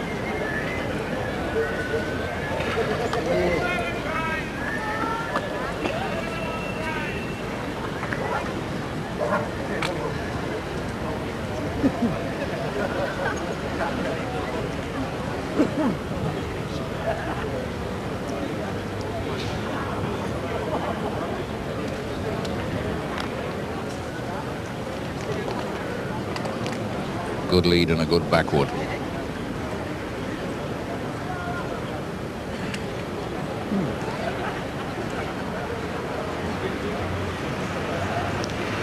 Oh, it's just gone out. A couple of inches in it. 2 foot over.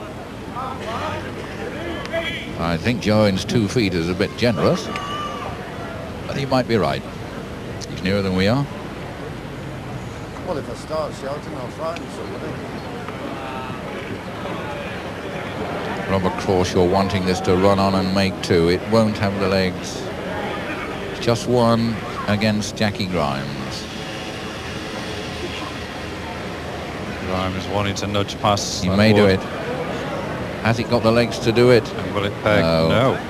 No. Crawshaw, 1. 13-10.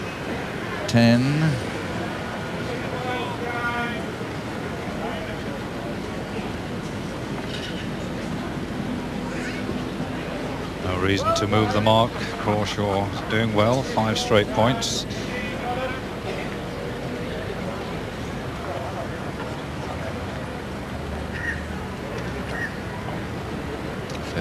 Robert Crawshaw leads after being 8-10 down. Not a very good lead.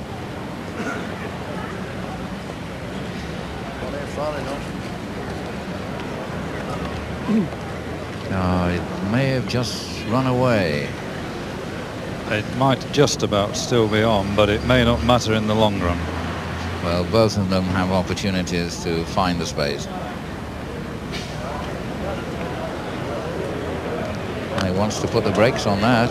It's sailing away. What a chance now for Grimes to get back into it. Every possibility. Every possibility. Always pegging. Struggling, turning away. Might just get it. Yes, a vital 2 for Jackie Grimes at 13-12. Now, will he come across this long corner? It's an evens bet. Well, he might come back but just change his peg. Certainly not an identical place. And it's a short one. Half the green. Well, now Jackie changing his tactics, trying to unsettle Robert Crawshaw.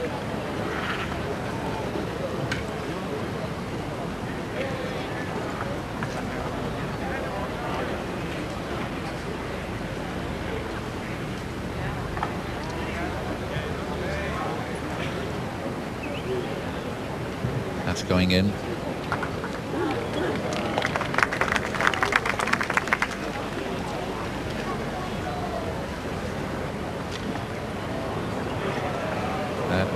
Be short. It's rolling well though. Got to get down that hill. It's got to get over that hill. Can't make it. Or just stopped at the top. But I'll tell you what, one nudge on the back of that. Yes, and Crawshaw's in trouble. And Roberts could do that. He's done it twice before, but he's taken another way in. Yes, he's gone well away from it. He only had, I think he's settling for 2. Done well. Yes. 15-12. Robert Crawshaw. Well, he's still able to get back into his corner, but a good 10-12 yards short.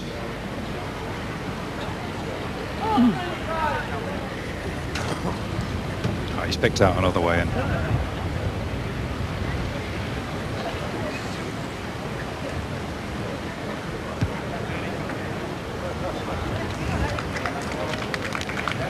Not bad, couple of feet, 2.5.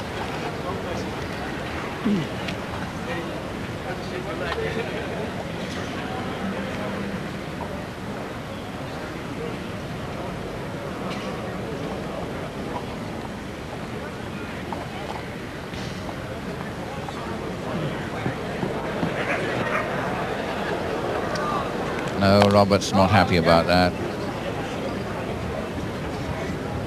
And it's Jackie Grimes who lies 1 and could well pick up 2. Yes.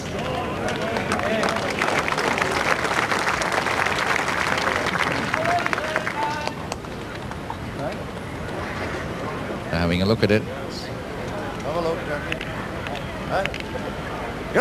Just 1. 15-13.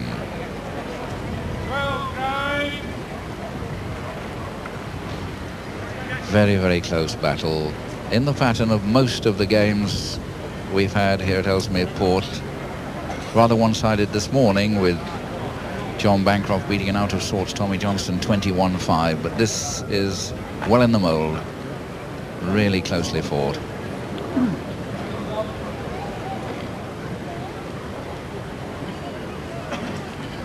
With 9 doubles, the players have been counting on their favourite marks and still spreading about in areas where it's running quicker. Well, Crawshaw counts at the moment, but neither bowler will be happy with their leads. That's short. Oh, that's left Crawshaw. It appears from here, certainly, with every possibility of getting round. Difficult to say who's on, Keith. Yes, it Grimes is. will have a look. Jackie, honestly, with all the honesty of his years of experience, has said, you're on now. So now, are we going to have Robert Crawshaw repeating the situation where he gives Jackie's wood a nudge? No, he's got to come in on his own wood. It's a longish way round. He's certainly counting 1. Plenty of room on the other peg, but of course he doesn't know it. And of course Robert has done the right thing in leaving his wood on the mat, which is what they're supposed to do, not bring it up to have a look. Just leave the wood there so you're not taking up your position.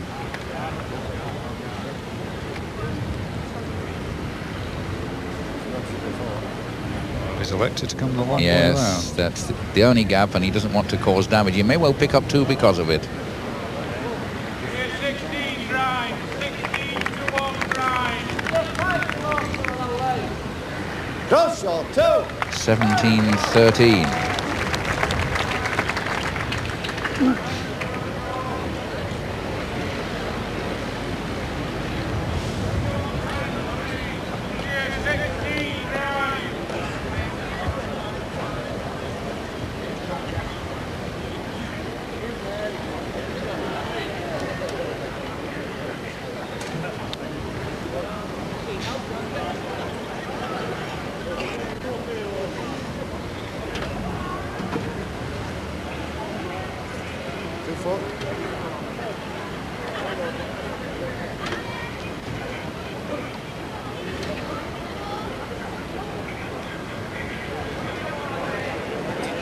Jackie sneaks in.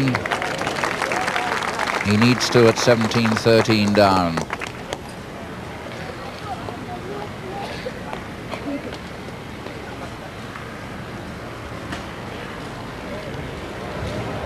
Oh, that's galloping. It's left Jackie on. The only danger again, the backwood belongs to Crawshaw, but Jackie isn't going to make the mistake of pushing it through. He doesn't mind that it's given up. He'll settle for 1. at 17-14. Now the need for a big fight back from Jackie Grimes. Is going straight for the corner.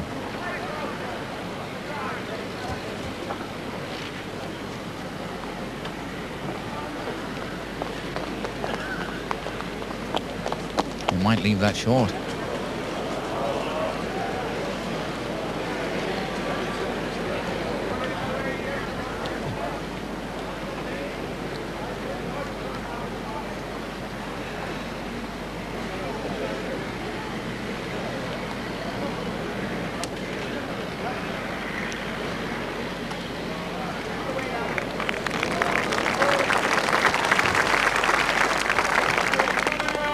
Wood by Crawshaw. Good reply.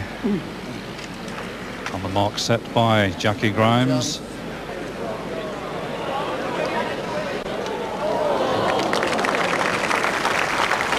And Grimes back again. It'll require Joe Owens. Verdict. I think Grimes. Fancies Jackie Grimes, and that will bring Robert Crawshaw down just to check for himself.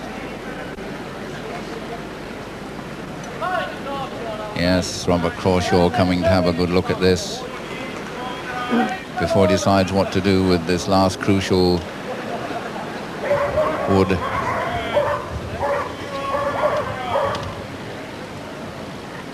Very, very tight. And he's taking his time, walking back to the mat.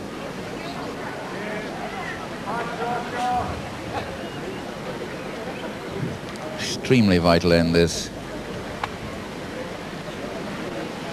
At 18-14, Robert Crawshaw would be well in sight of home, but he doesn't seem to have given that enough. He's going to be well short.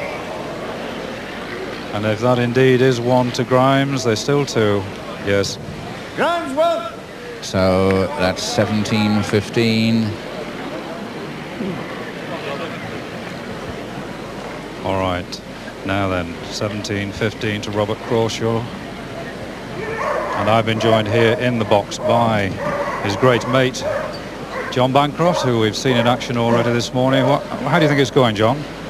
Well, obviously I think Jackie's just trying to play the three-quarter corner mark just to unsettle Bob a little bit. Bob's early on in the game was going for the full corners and had quite a bit of success. I think Jack's using a very good tactic, really, because Bob, in general, does favour the shorter marks. Right. Grimes not out of course, just 2 points between them. Could you pick a winner at this stage? It would be very difficult. Bob's just played a very good ball there. What about Bob's temperament? Is he likely to get worried or upset or niggled? No, he doesn't get very upset, Robert. He is very calm in general. But on the other hand, so Jack's very difficult to get ruffled as well. He's a very old pro. That's right. Well, at 17-15 to Crawshaw, a vital end.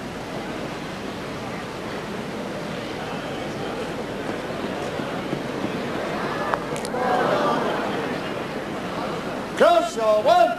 So one more to Crawshaw. Gives him a useful 3-point lead at 18-15.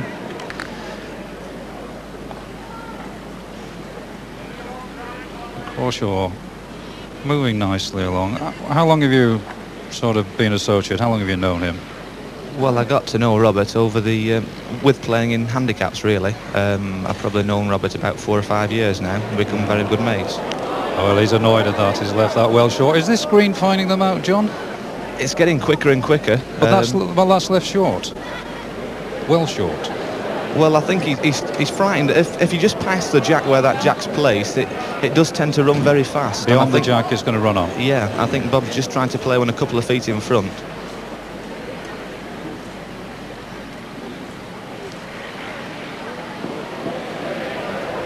Well, there's another semi-finalist waiting his turn. Len Higginbottom at the hut, watching that one from Crawshaw go in, but running on. Just as John Bancroft forecast a moment ago, the Wood running on, looking an apparent winner, leaving Grimes well off the line. Well, they're going all over the shop. Is this the pace of the green or what, John? The nerves? A bit of both, I think, really. Yeah. Well, they're going to have a long look at this because they're spread out all over the place.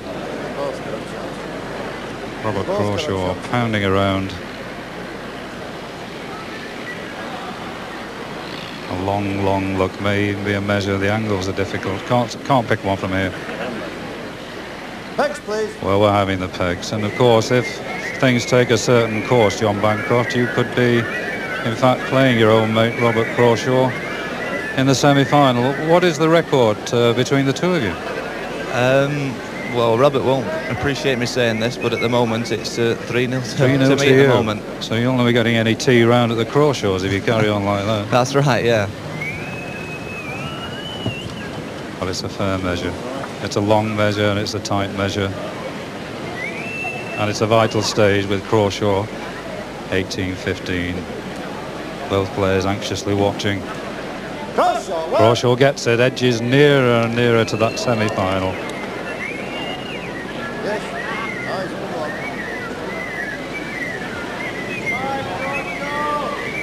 So Crawshaw 19, Grimes 15. What about the tactics now, John? Does he stay in the corners, the three-quarter corners? Well, it looks like he's gone for a... He's changed it, hasn't he? Yeah, he's gone again on a very fast finishing mark. I think he's probably trying to use the same tactic again and leave one a couple of feet in front and make Jackie try and pass it. Reach up and pass the block.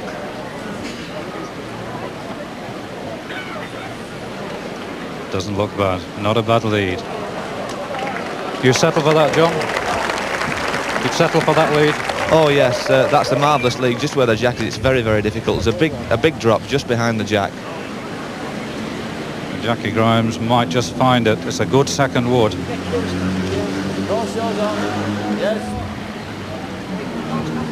What an important stage of the game. Crawshaw 19-15, lying with one. He could finish it at this end. And that then would set up this afternoon a semi-final between Robert Crawshaw and John Bancroft. But the game is not all over yet. They don't win till it's 21. He left it short. Deliberately, do you think, John? I wouldn't think so. I would have thought Bob would have gone for two, really. He should have gone for game, yeah. Now that's just as short, it's not going to make any difference. Just one. So Robert Crawshaw, 26-year-old from Wilmslow, goes all but 15 against Jackie Grimes, the old panel bowler from Lee. Now what's the tactics now, John? Back into the corner? I would think he'll try and put the jack in the same place as he had it before. He's not going to look for some new land? Not at this stage, no.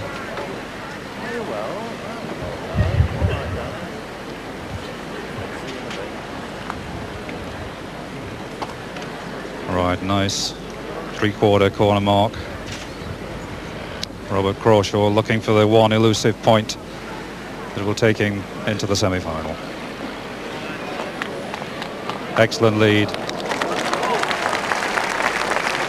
All the pressure now on Grimes. Crowd condemning it. They think it's well short. Taking away. It's not going to get there. Now one more right on the block.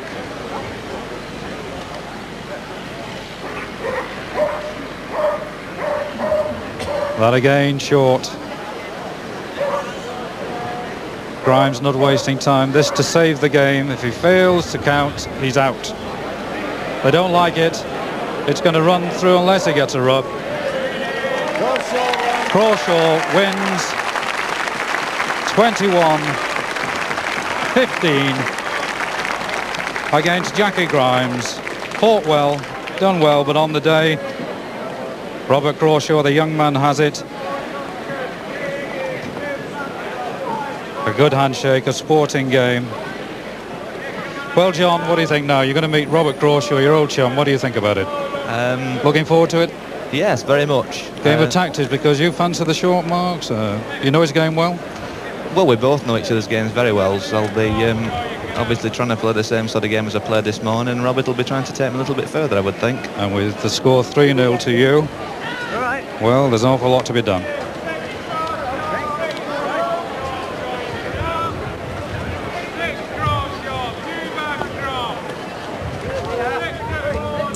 Right, so the second semi-final is John Bancroft, who we've just been hearing from, and Robert Crawshaw. A very fine victory, Keith Macklin, over Jackie Grimes, who wouldn't let go. No, I think what might have happened there, Elton, there's a bit of Anno Domini catching up on Jackie. The longer the game went, the more he'd feel the tiredness and the heat, and the more the young man, Robert Crawshaw, would come into his own. But I thought Robert had blown it once or twice when he kept hitting Jackie's woods and knocking him in and bowling poorly. Pull it off on the big one. How do you feel about playing your great mate? Well, I must admit, I prefer to have played Tommy Johnston because I don't know him quite as well, because it's hard to get psyched up when you're playing a friend. But I'm sure that we'll give it all we've got, and it should be a good match. Yes, it certainly promises to be. Both semi-finals this afternoon. Bob, best of luck. John's waiting to take you for lunch, I think, right now. So if you just hang on for us for a minute anyway. OK, so our fourth... Well, you had 2 vodkas in yours. Which he didn't know about. No. I thought I was feeling a bit lightheaded there. What's it going to be like playing him in the semi-final, Bob? Well, it's always hard playing a friend, but we'll just turn a blind eye to that and just get on with the game. And hopefully, with the reflection of the bookie, I'll be able to pull an upset off. Yes, you're hot favourite against him, John. I don't really know why I'm such a strong favourite. I don't feel that confident. I think it's going to be a very good game, really. We both play very different styles. Bob will be going a little bit further than I'll be going, I think. Just have to wait and see what happens, I think, really. How much time do you spend together? Practising or what? Well, not a lot, really. We live in different areas. We play in one league, the Stockport League, together. And whenever there's a competition at the Jordan Dragon, we always seem to be there on the same nights, don't we? And we played in a winter league together. Incidentally, John just won the other competition at the Jordan Dragon last Sunday? Yeah. So we won one each this year. Yeah. Clean sweep. Yeah, clean sweep this time at the Dragon, yeah. We'll be barring us next year there. Now, you've played each other 3 times before. Apparently your record's not too good. Well, you want to forget about those. We only try when we're practising, and then I'm usually beating them. So the way about me, I don't try when I'm practising. We've been practising together all week, actually. We had quite a few games on the green this week together, and yeah, we were trying our hearts out then, so I don't know what it'll be like when we're playing for about $5.5 grand. Well, Bancroft's a very interesting character. He openly admits that he's in it for the money. A far more outgoing sort of chap than Bob Crawshaw. Well, Keith Macklin and Brian Brett have been watching them all week. What do they think? I go for Robert Crawshaw in the other semi-final. I think it's time that this 3-0 advantage to John Bancroft was changed. What about you, Keith? I'll go for Bancroft because I think he's playing marvellously. He's right on the top of his form, very, very confident. I think Crawshaw's game's a bit mixed. Oh, Crawshaw's going to upset him, I'll tell you. No, Bancroft for me. We'll see. How they're always arguing, We'll find out shortly. Well, finals day, Keith Macklin. Yes, and it's 2-2. The first end was won by Robert Crawshaw. He doubled up. The second and the third have been won by John Bancroft, so it's 2 across. Well, even Stephen, and the interesting thing, Keith, is that John Bancroft has elected to go into the corners. We thought it'd be the other way around. We thought Crawshaw would go for the corners and Bancroft for the short marks, but they're trying just a little bit of psychology, these two great pals. But already Robert Crawshaw finding a superb length on John Bancroft's mark. Robert Crawshaw, the older of these two young men, he's 26 to John Bancroft's 22. That could just sneak in. It did more than sneak in. It's a beautiful toucher from John Bancroft, and what a problem it creates for Robert Crawshaw. Yes, has to reach up. He's gone in the thumb peg way, hoping to cut across, but that's really expecting a lot. Can't see him disturbing it, Brian. Not got the running, did very well. Bancroft won. John Bancroft, young man who's changed his job once or twice, usually because he's felt it would benefit his bowls. He was an estate agent last time he played here last year, but now he has the family market stall in Oldham Market.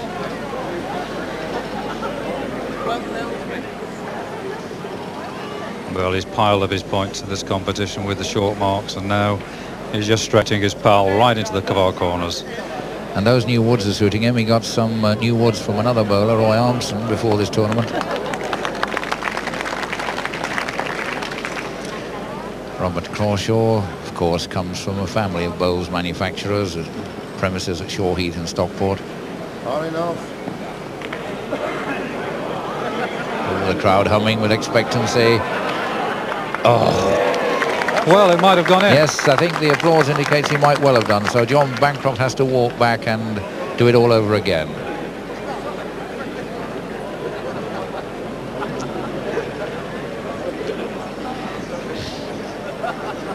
A very, very good crowd, basking in the sun and basking in some excellent bowls.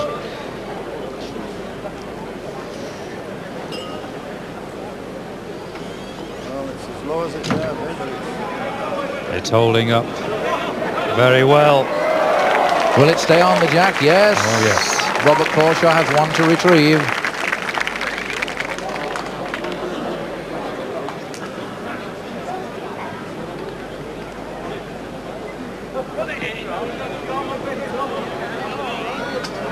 Can he get a kiss and go in off? No. Tough. Bad luck.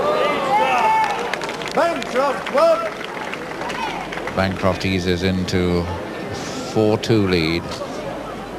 And it's a straight 4, a run of 4, because Crawshaw had the lead early on, and now Bancroft back on the mark he wants.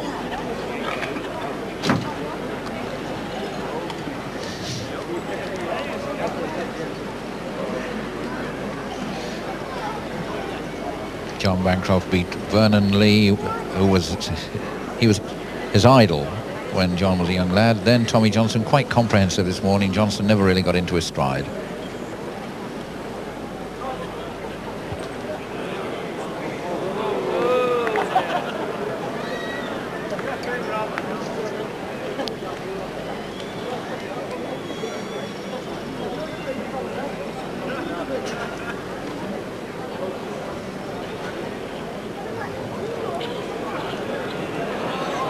What a fine lead wood from Crawshaw. Dead length.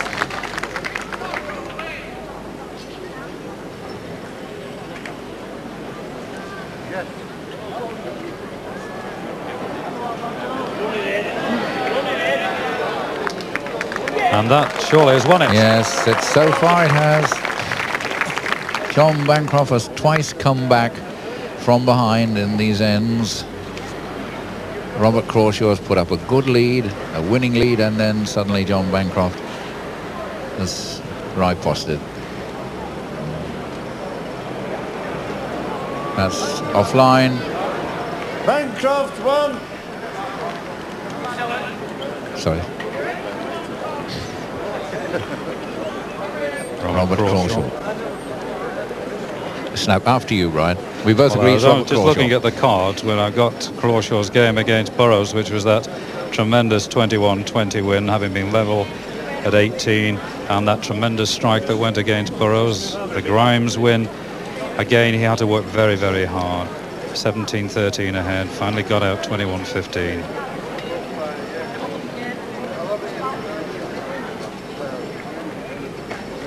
I'm anxious to get the Crawshaw qualifications in, because, as you know, he's my man in this heat. Yes.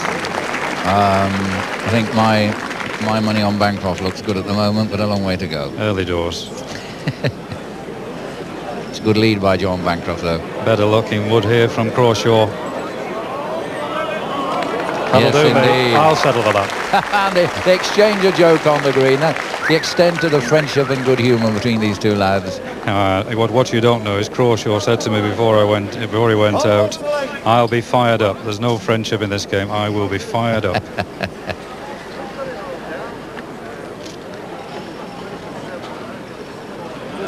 Well, twice before Bancroft has pulled back after a brilliant lead by... He's going off this time, though. We don't want any damage here. Well, Crawshaw has shown suicidal tendencies in his previous games. He's run the jack or his opponent's wood once or twice.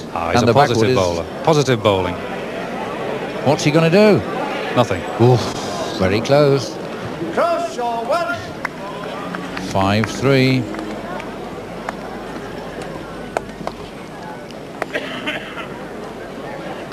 Packed crowd again today, final day. 1,000 people packed in to see Bancroft and Crawshaw. Crawshaw with the block again at 3-5.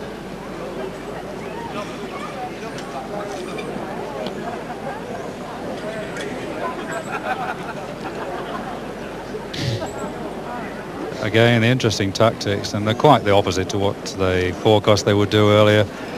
Crawshaw shortened it. And he's within a foot of the block. Good lead. Bancroft, of course, very happy on the short marks.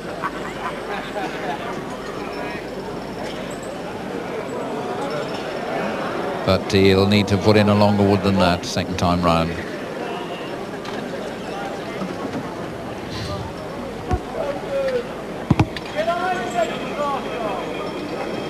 Crawshaw looking for 2. If he gets 2, he'll level at 5s. They're 2 good ones, 2 very good ones. And they're on the land, they're on the way in. John Bancroft's coming to have a look. He needs to know how much room he's got. He's even got to contemplate something very risky like changing his peg and going in the other way. Oh, he's striking.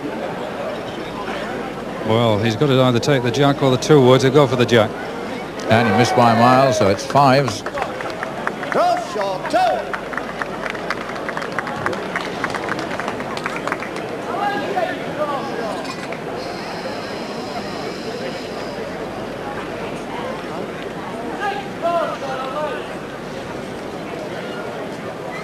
Five across, Crawshaw with the block. Just considering whether to try the opposite corner.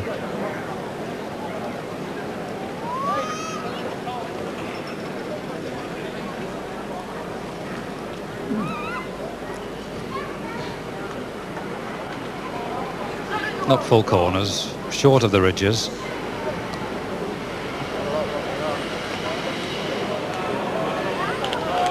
Finally.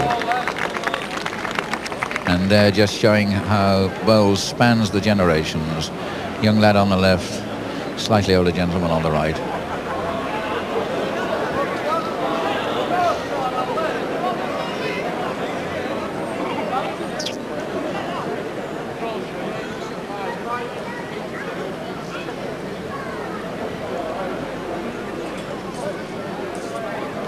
Well, Robert Crawshaw doubling up again. Tremendous chance with this. That's given John Bancroft a lot to do again. He's bowling at it. If he takes the jack, he'll hope to run it away to the back. Well, there's room to rest. Oh, he's gone through. 2 more to Crawshaw. Doubles at the last 2 ends. Well, he doesn't need the corners. He can play up to the bowl hut, where we know there is a very difficult mark.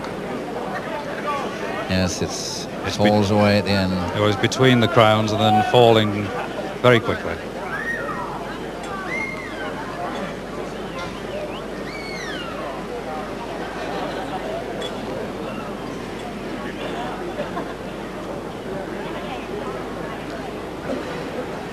Well, bending at the end, not a bad lead wood, a couple of feet.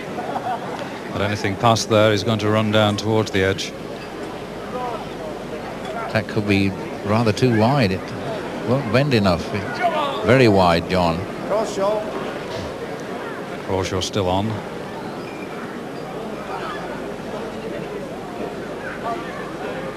Yes, and again looking good for 2.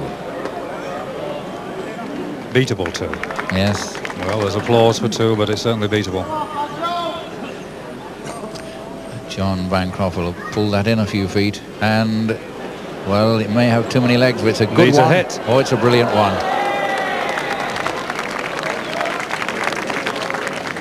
Joe Owen looking at it closely, but certainly Bancroft at 6-7. Very quickly, the jack is away. Knew exactly what he was going to do if he won this end. It's gone into the corner. Another difficult mark. It suddenly bends away at the end. And he's right on it.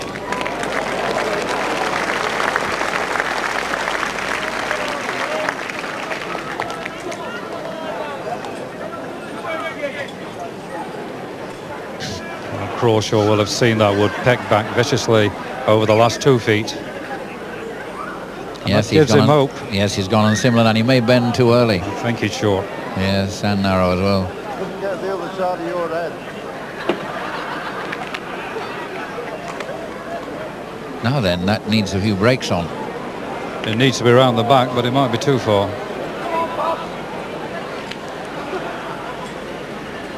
Not too happy about that one, but certainly his first. It looks as though he might just have a go at this. He's got to try and knock him off. Oh, missed by inches. Bancroft won. 8-6.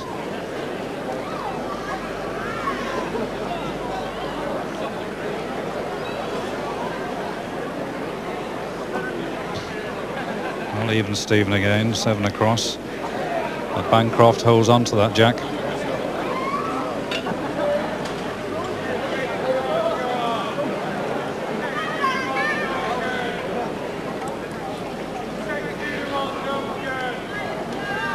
John Bancroft picking up in ones mostly.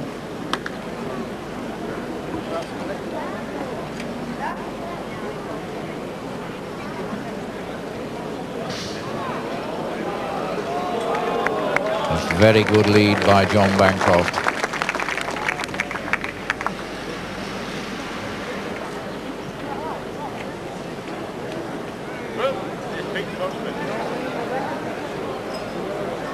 Well, that's way past by Robert Crawshaw, so John Bancroft with a good chance of setting up a double.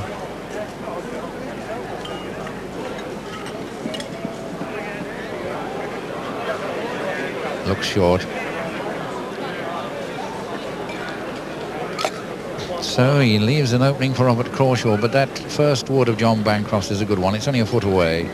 This has got a good line. If he's got the legs, it's going to be short. He was trying to thump it in.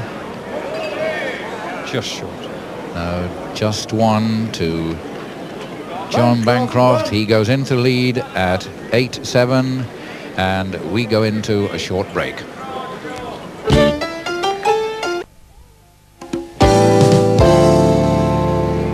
Welcome back. It's 8s across between Bancroft and Crawshaw. John Bancroft lying 1 at this end, looking for 2.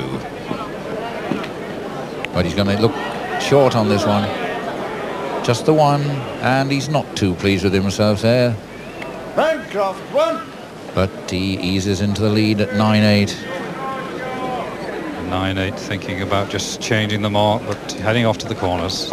Pulling up short of the corner, 3/4.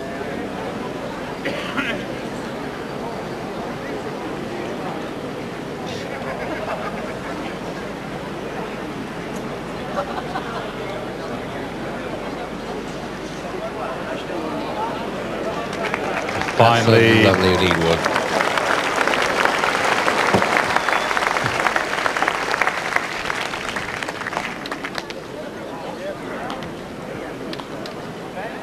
Now, can Robert Crawshaw take out that jack? He looks too wide. On the other hand, if he has any benefit from that at all, he has a backwood should John Bancroft disturb her.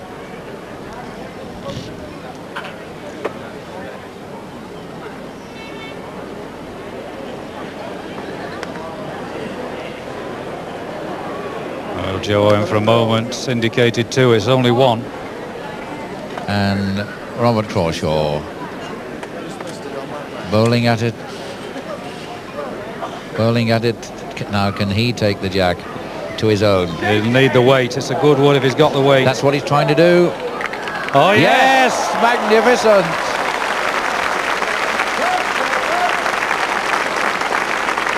Nine all. What a feast of bowling we're having here at Ellesmere Port. A marvellous tournament.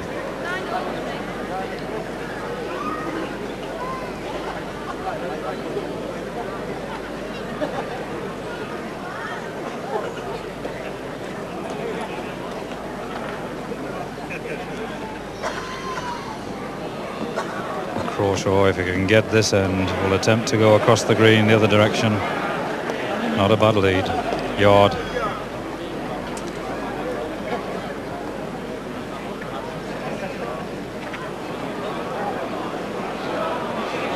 Has it got the legs? Oh, gave up. Well, he's just hit a ridge. It's a very difficult mark. There's probably 2 of the 3 ridges before the jack, and then beyond the jack some land that drops away.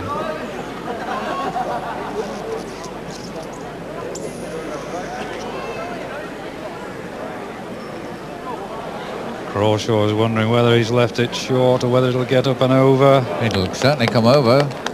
He lies 2 at the moment. Not the cleverest of 2s. There is a gap down the middle. And there's danger if he tries to play through, because it will go a long way through. Yes. Yes, run away. 2 to Crawshaw. He goes into an 11-9 lead.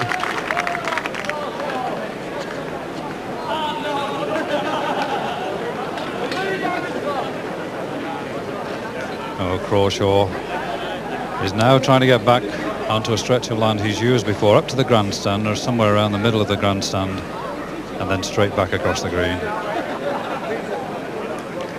And as you can see, the jack and the woods will come back strongly at the end. They'll peg to the right at the end.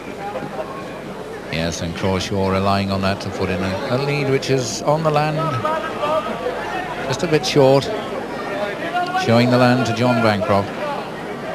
And probably getting right in his way.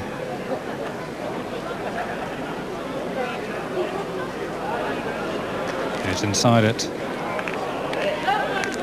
Yes. And down the brook, beautiful. Got a last little roll at the end.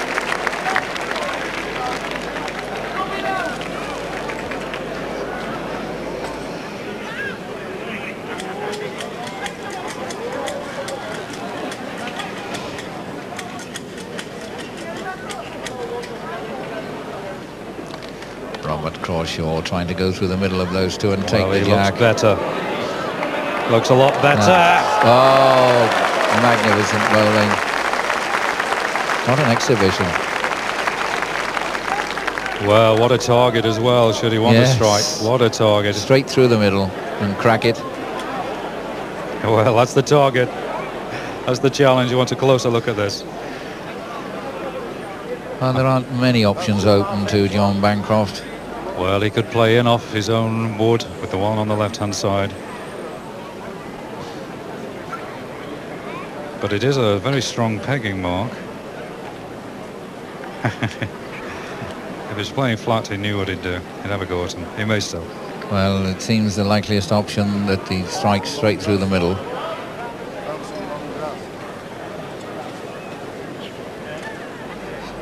The other option is to try and push in his own wood, which is just at the side. Or even play off it.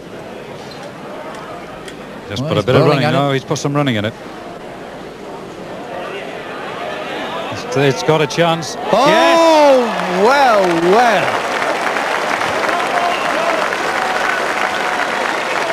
He thought that all the way there and all the way back, worked it out and did it.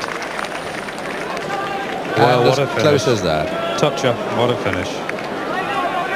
And he got himself 2, and Robert Crawshaw did exactly the same to Noel Burrows yesterday. Congratulates him as he comes over. 11's across.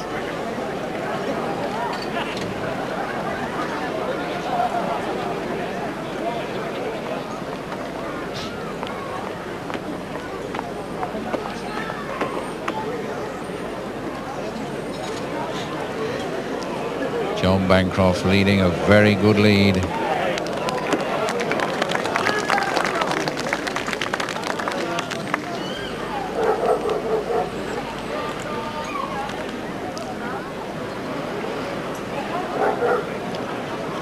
Is this a good reply? It may just peg If it away. pegs away.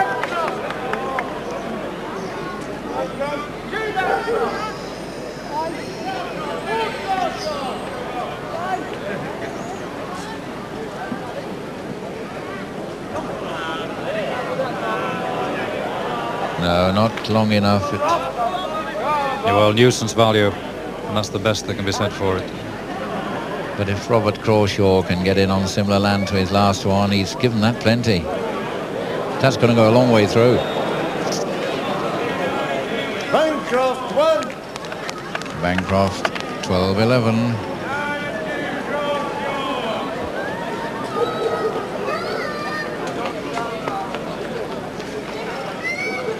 12-11 Bancroft from 11-9 down.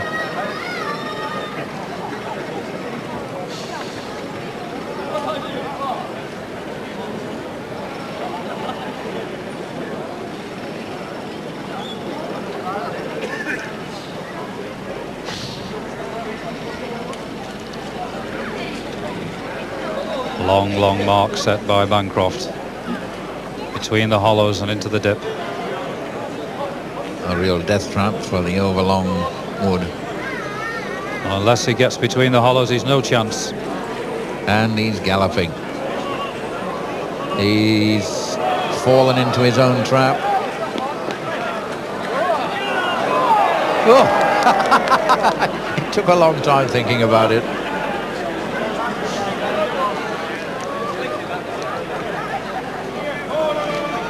Well, he's certainly not going to be off. Anything wrong with that? It's short, but it's going to run down those hills. It's counting. It's a good wood there. About a yard. Well, John can't afford to put this one off the edge. The danger is he might just undercompensate. Yes. He's gathering momentum. Might just sneak in.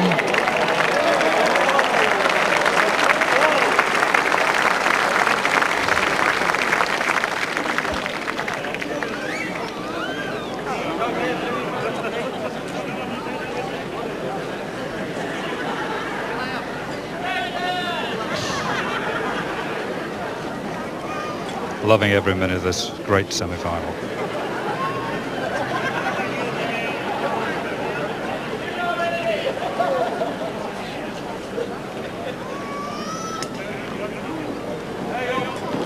Running after it, wanting it to bend, wanting it to turn. It's coming now. Yes. Absolutely superb bowling at 12s across, and these two can't put daylight between each other.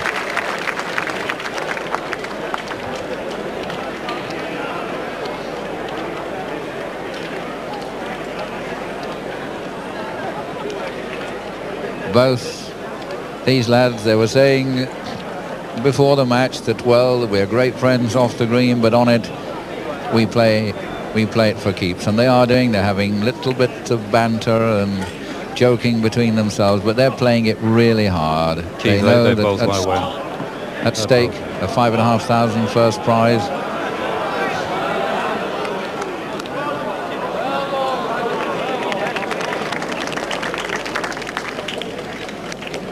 They both want to get into the final. There's no question of an easy passage for anybody. Good lead by Crawshaw. John Bancroft wanting this to keep going and creep up to the jack, which it is doing.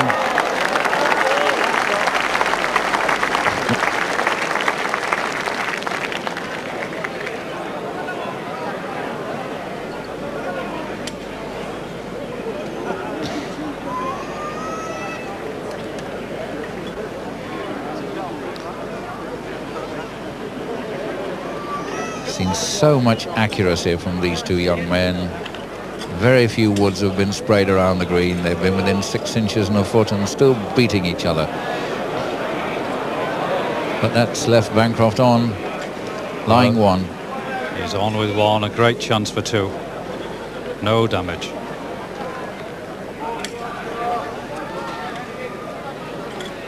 No danger as he runs through. Will he have the legs? Not quite. Not quite. Well, it's still going. Bancroft 1. Just one. 13-12. But just look at that score. 5s across, 7s across, 8s across, 9s across, 11s across, 12s across. Now 13-12 to Bancroft. And now the time to change the tactics. He's come out of those corners. He's trying to fiddle a few points off the crown. Beautiful.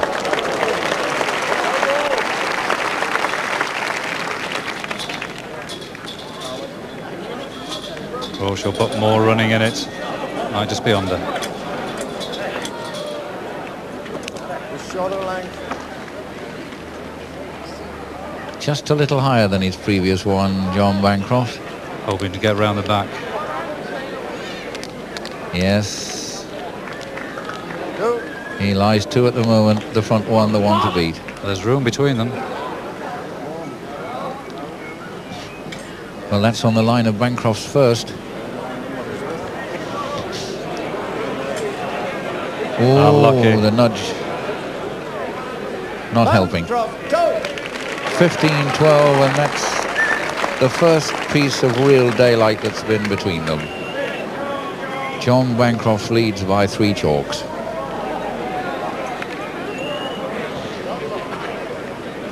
He led at one stage 5-2, but it's been level pegging since then.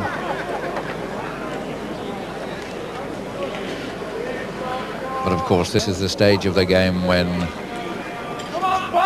the opening up of a lead matters. That looks spot on. Well, it's run a yard through, such as the quick running of the green. Fine chance now for Crawshaw to get back. Won't be far away.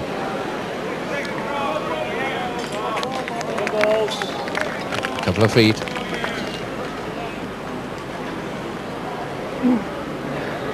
Bancroft following it, yes. Looks good. Looks good.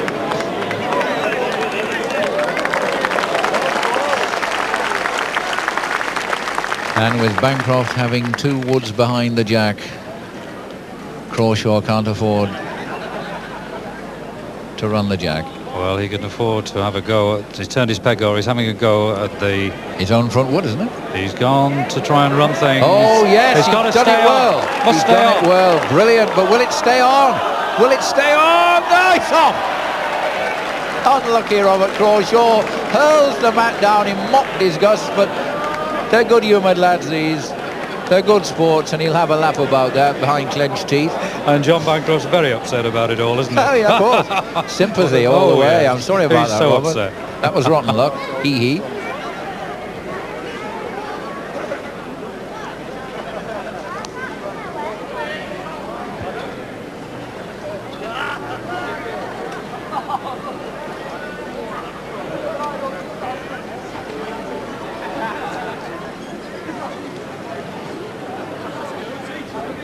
Well, what a brilliant exhibition, changing the land again and getting his lead fairly close, certainly a length.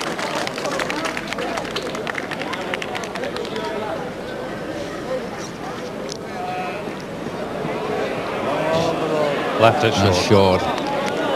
A crucial end this for Robert Crawshaw, because at 15-12 John Bancroft's beginning to pull away. If he wins at this end, Bancroft's within sight of home, and it's an uphill struggle for Crawshaw.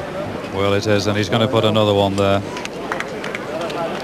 And Crawshaw's done little wrong. Yes, doubled up. Well, Expose the jack.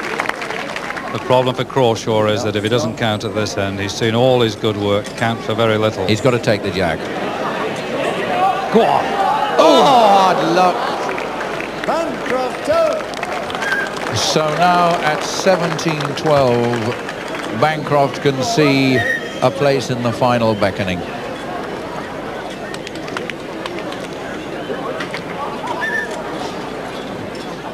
And visions of the biggest payday of his young life.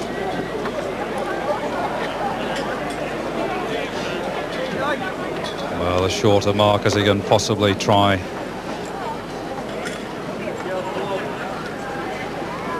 That's going to take some knocking off if they resort to a strike. 3 yards off the edge. And if John Bancroft does win the Bass Masters title, he will earn more in this one afternoon than he did in the whole of last year from his bowling. This is a lovely wood.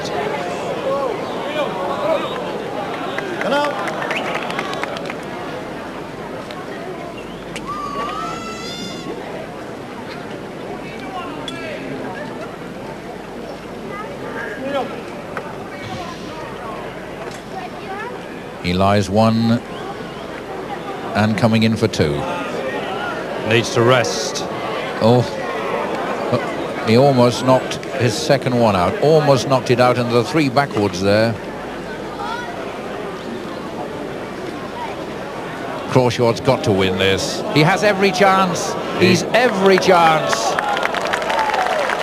Applause led by John Bancroft.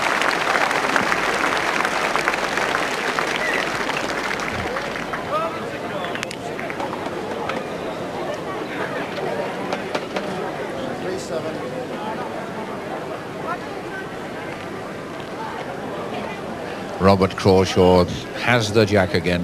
17-13 to Bancroft. Nice matey feeling there. He showed John Bancroft the peg he was using.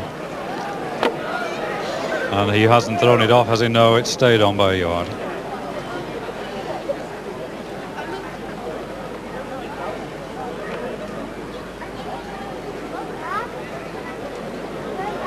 That doesn't look bad from here. Oh, this can't be bad. Yard, but there's only a yard at the back.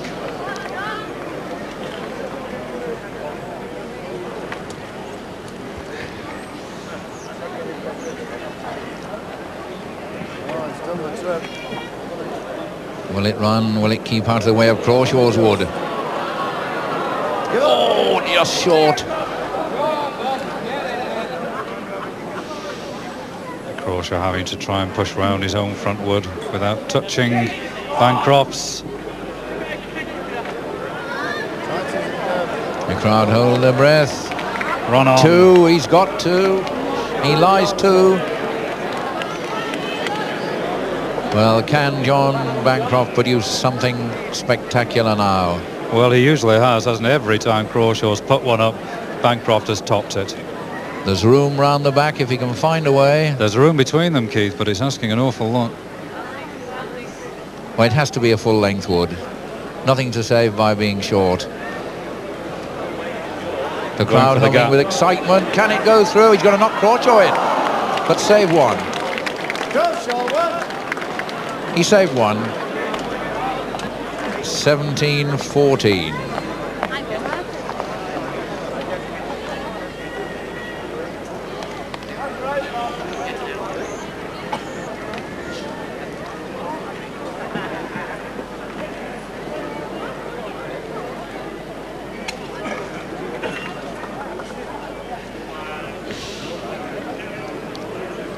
This really is magnificent bowling on this very true and very fast green, and Crawshaw puts in another splendid lead. And you know, they've gone all over this green and led well and slapped them within a foot. That needs to have the legs. It needs to keep running downhill onto it. The accuracy of these 2 young men really has to be seen to be believed.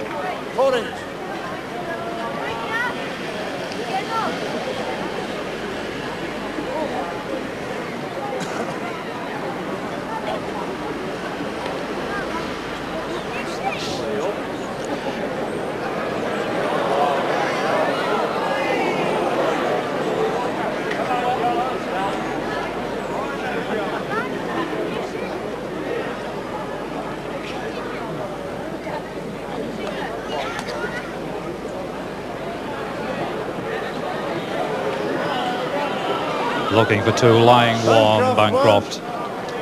Bancroft now moves into an 18-14 lead. Equally important and significant, he has the block again. And equally important, he's trying another piece of land. They've practiced it so much, but we've not seen this mark. I can't recall this mark ever being played in the competition. Oh, no, it's barely a mark. A third of the green and short. Barely a mark. That's good enough for John Bancroft.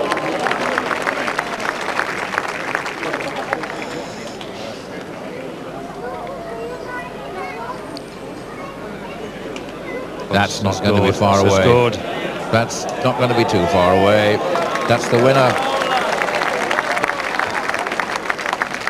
Now, John will probably think if he can take the jack or do an in-off. You got to turn the jack over. To knock the jack to his own backwood. That's he has it, to and carry it through for 2. It's on its side. bearing in mind that Crawshaw's got the last wood. Oh, will it bend enough? It's not going to bend enough. No, it's again left to Crawshaw not to disturb that jack. He lies one.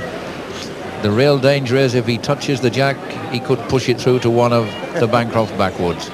He's carrying it. He's picking it up. He's settled for one. Settling for one. He knew the danger. He knew the danger. 18-15. Well, perhaps Robert Crawshaw's learning. Well, sensible. They bowled like experts. They bowled like veterans, and that was certainly a piece of cool thinking. And now he's got to think about where he can take Bancroft. He's tempted to try the corners.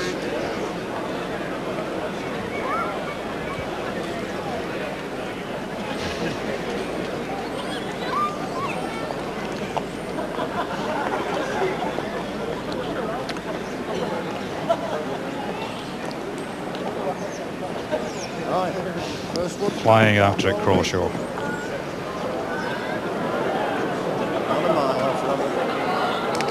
Good lead.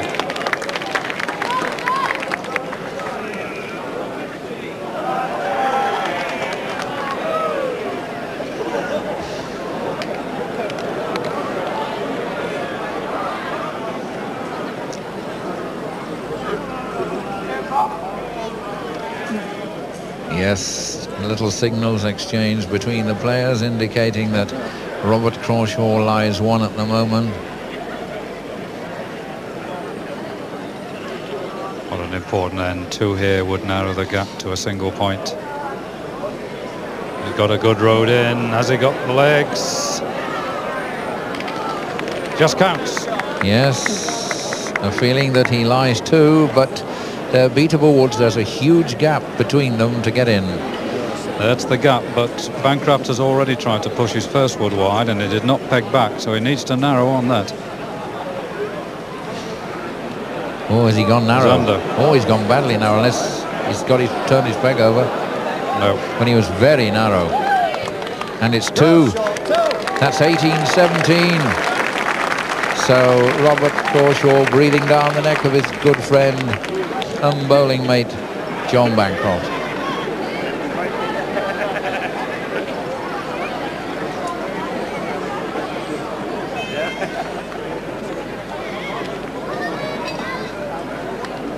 This is a mark that's been played regularly throughout the competition. It looks one of the easier marks, but the difference in pace makes it very difficult. That's pulling up over the ridge. It'll do. Just a foot away.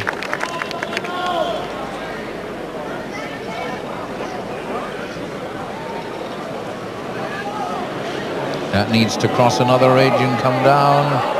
Doesn't do it this time.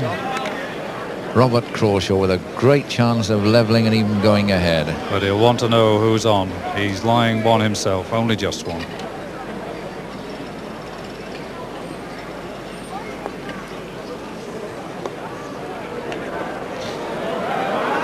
Here again. Might lie two. He lies two. He's all set to go into a 19-18 lead if John Bancroft doesn't pull something spectacular out of the bag.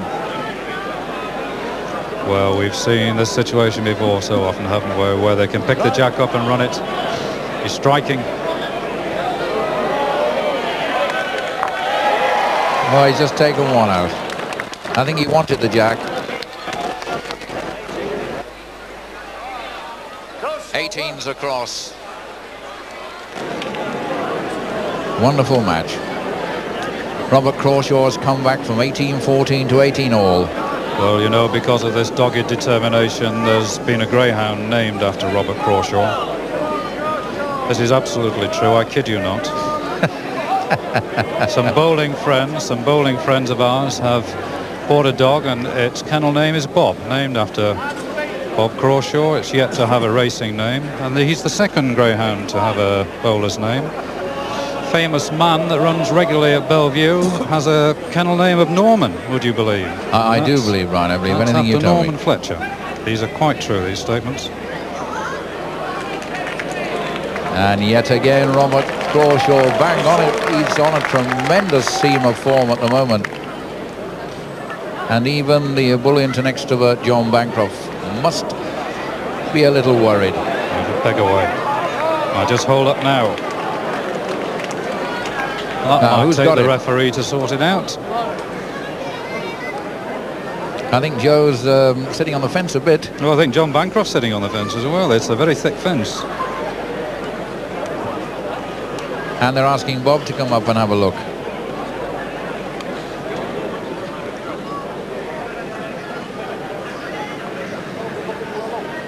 John Bancroft doesn't know. Try at the back here. They're both, I don't think they can separate them. I think we're going to, if those two matter, we're going to need the pegs. Well, Nobody at 18 knows. across, 18 across, it all matters now. 2 points to either player, crucial. I think yellow. I think, you know, only thing.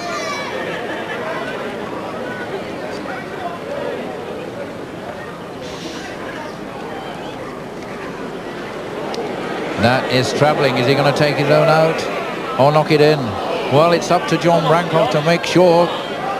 If John Bancroft wants to make absolutely sure, this has got to be the winner. Otherwise, the measurers are on. Well, he's gone in on Crawshaw's word. He's going in that side to try and play Crawshaw. But he doesn't out. want to hit Doesn't Crawshaw. want to He promote mustn't it. hit Crawshaw. What have you done? He's done it. He's hit Crawshaw in. 1918 to Robert Crawshaw. And for once, the normal, cheerful, good-natured ebullience of John Bancroft is disturbed. He is a worried young man. He knows that that little nudge could have cost him a place in the final.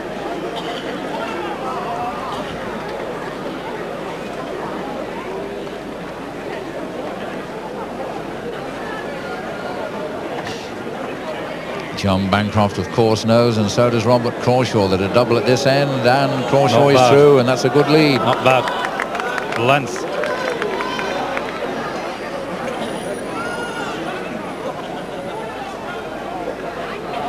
Oh, has he given it enough? He's asking an awful lot of It that. looks short. He's given it up. Oh, He's dear given it me. up. Now, what can Robert do? If he puts a second in, he's on for game. No. Is it going to turn? Where's the No. pegging? Well, it's gone Well, in. it's still two. It's still two. Bancroft has got to take one out. He's or got win to it. save or win it. He has a chance, unless he hits himself. He has a chance if it'll roll. No, It's gone out. Surely. It might be a measure. Yes, one. It's only one. To Crawshaw. 18-20. Crawshaw all but. So Robert Crawshaw is within a chalk of recording his first victory over his great chum and bowling partner, John Bancroft. And just one chalk away from the final. And he's leading so well, he's not been less than a foot away. Look at that, the pressure immediately on Bancroft, who must sense defeat. This is a remarkable break by Crawshaw. 6 points he's piled up. 18-14 to 20-18. That's got Is a that lot of through? legs. Oh yes. Has it run through? Well, has he gone through? It's gone out, I think. It's gone out. That says everything. John Bancroft put his head between his legs in despair. Then he's only got one wood if this isn't in.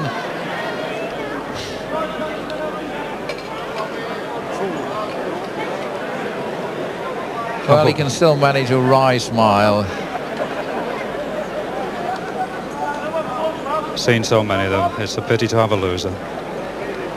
And it's not over. He needed to hit the jack full face then, but just caught it on the side. Well, he's a wood at the back, Crawshaw, and we've seen him dice with death several times. He's got to go for absolute safety this time. Well, he should put it short, perhaps.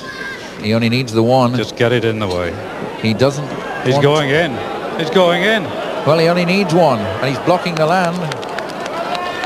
There's still room. That's the road in, and there's still room. What an ordeal.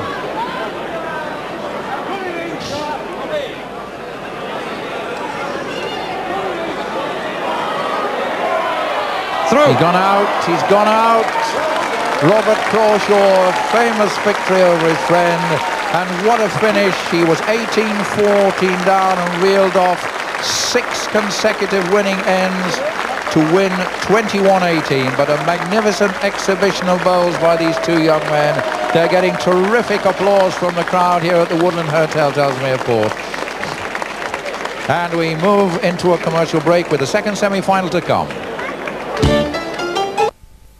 Welcome back. We've got our first finalist in the 1985 Bass Masters, Robert Crawshaw, having defeated his great mate in a marvellous match. John Bancroft going down and failing to make it for the second year running. But first of all, Bob, well done. Thank you. How did you feel out there? It looked pretty nerve-wracking at times. Well, it was a tense match. It was a very close match. We kept beating each other's bowls, you know, so it made for, I think, probably good TV viewing. Just relieved it was over and I was on the winning side. John, the first time that he's beaten you in competitive play. Yeah, what a time to do it. It was a very good game, really. I had my chances early on to get quite a few in front, and Robert just managed to stick with me, and I paid the penalty at the end, really, and he played very well, and just couldn't do anything with him. Was there much chatting between the two of you out there? Not really, no. We just said well done, you know, when we pulled the winning bowl out, and that was it. Just got on with the job. And yet it was a very friendly atmosphere on the green. I think everybody, I'm sure at home, certainly here appreciated it very much, John.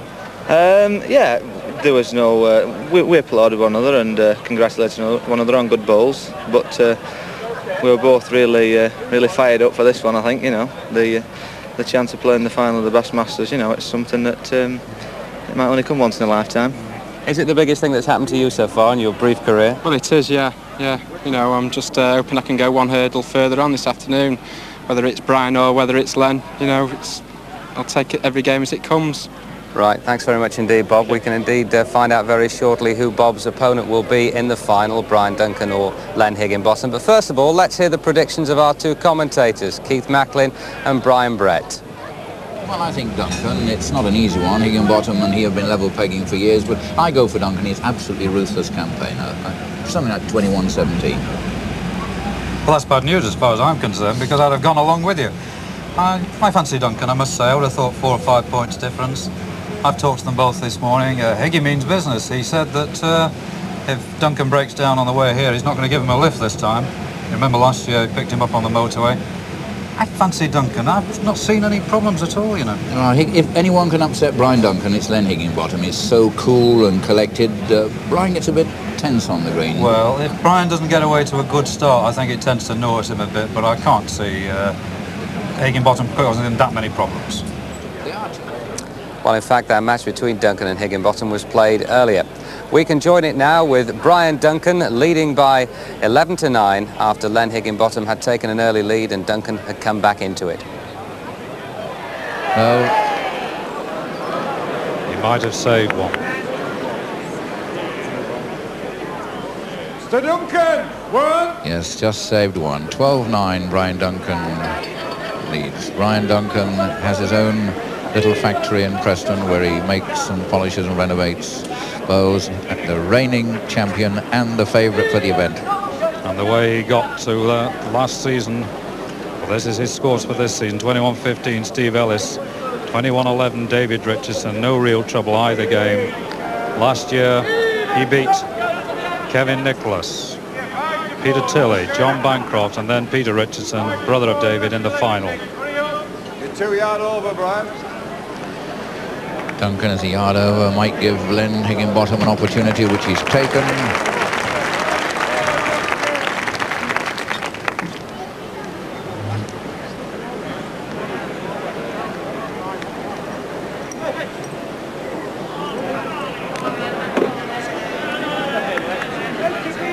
Step in, Len, is the encouragement from the green side.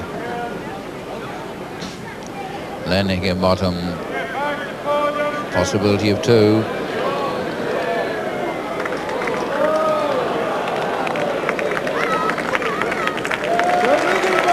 (11-12), enthusiastic applause building up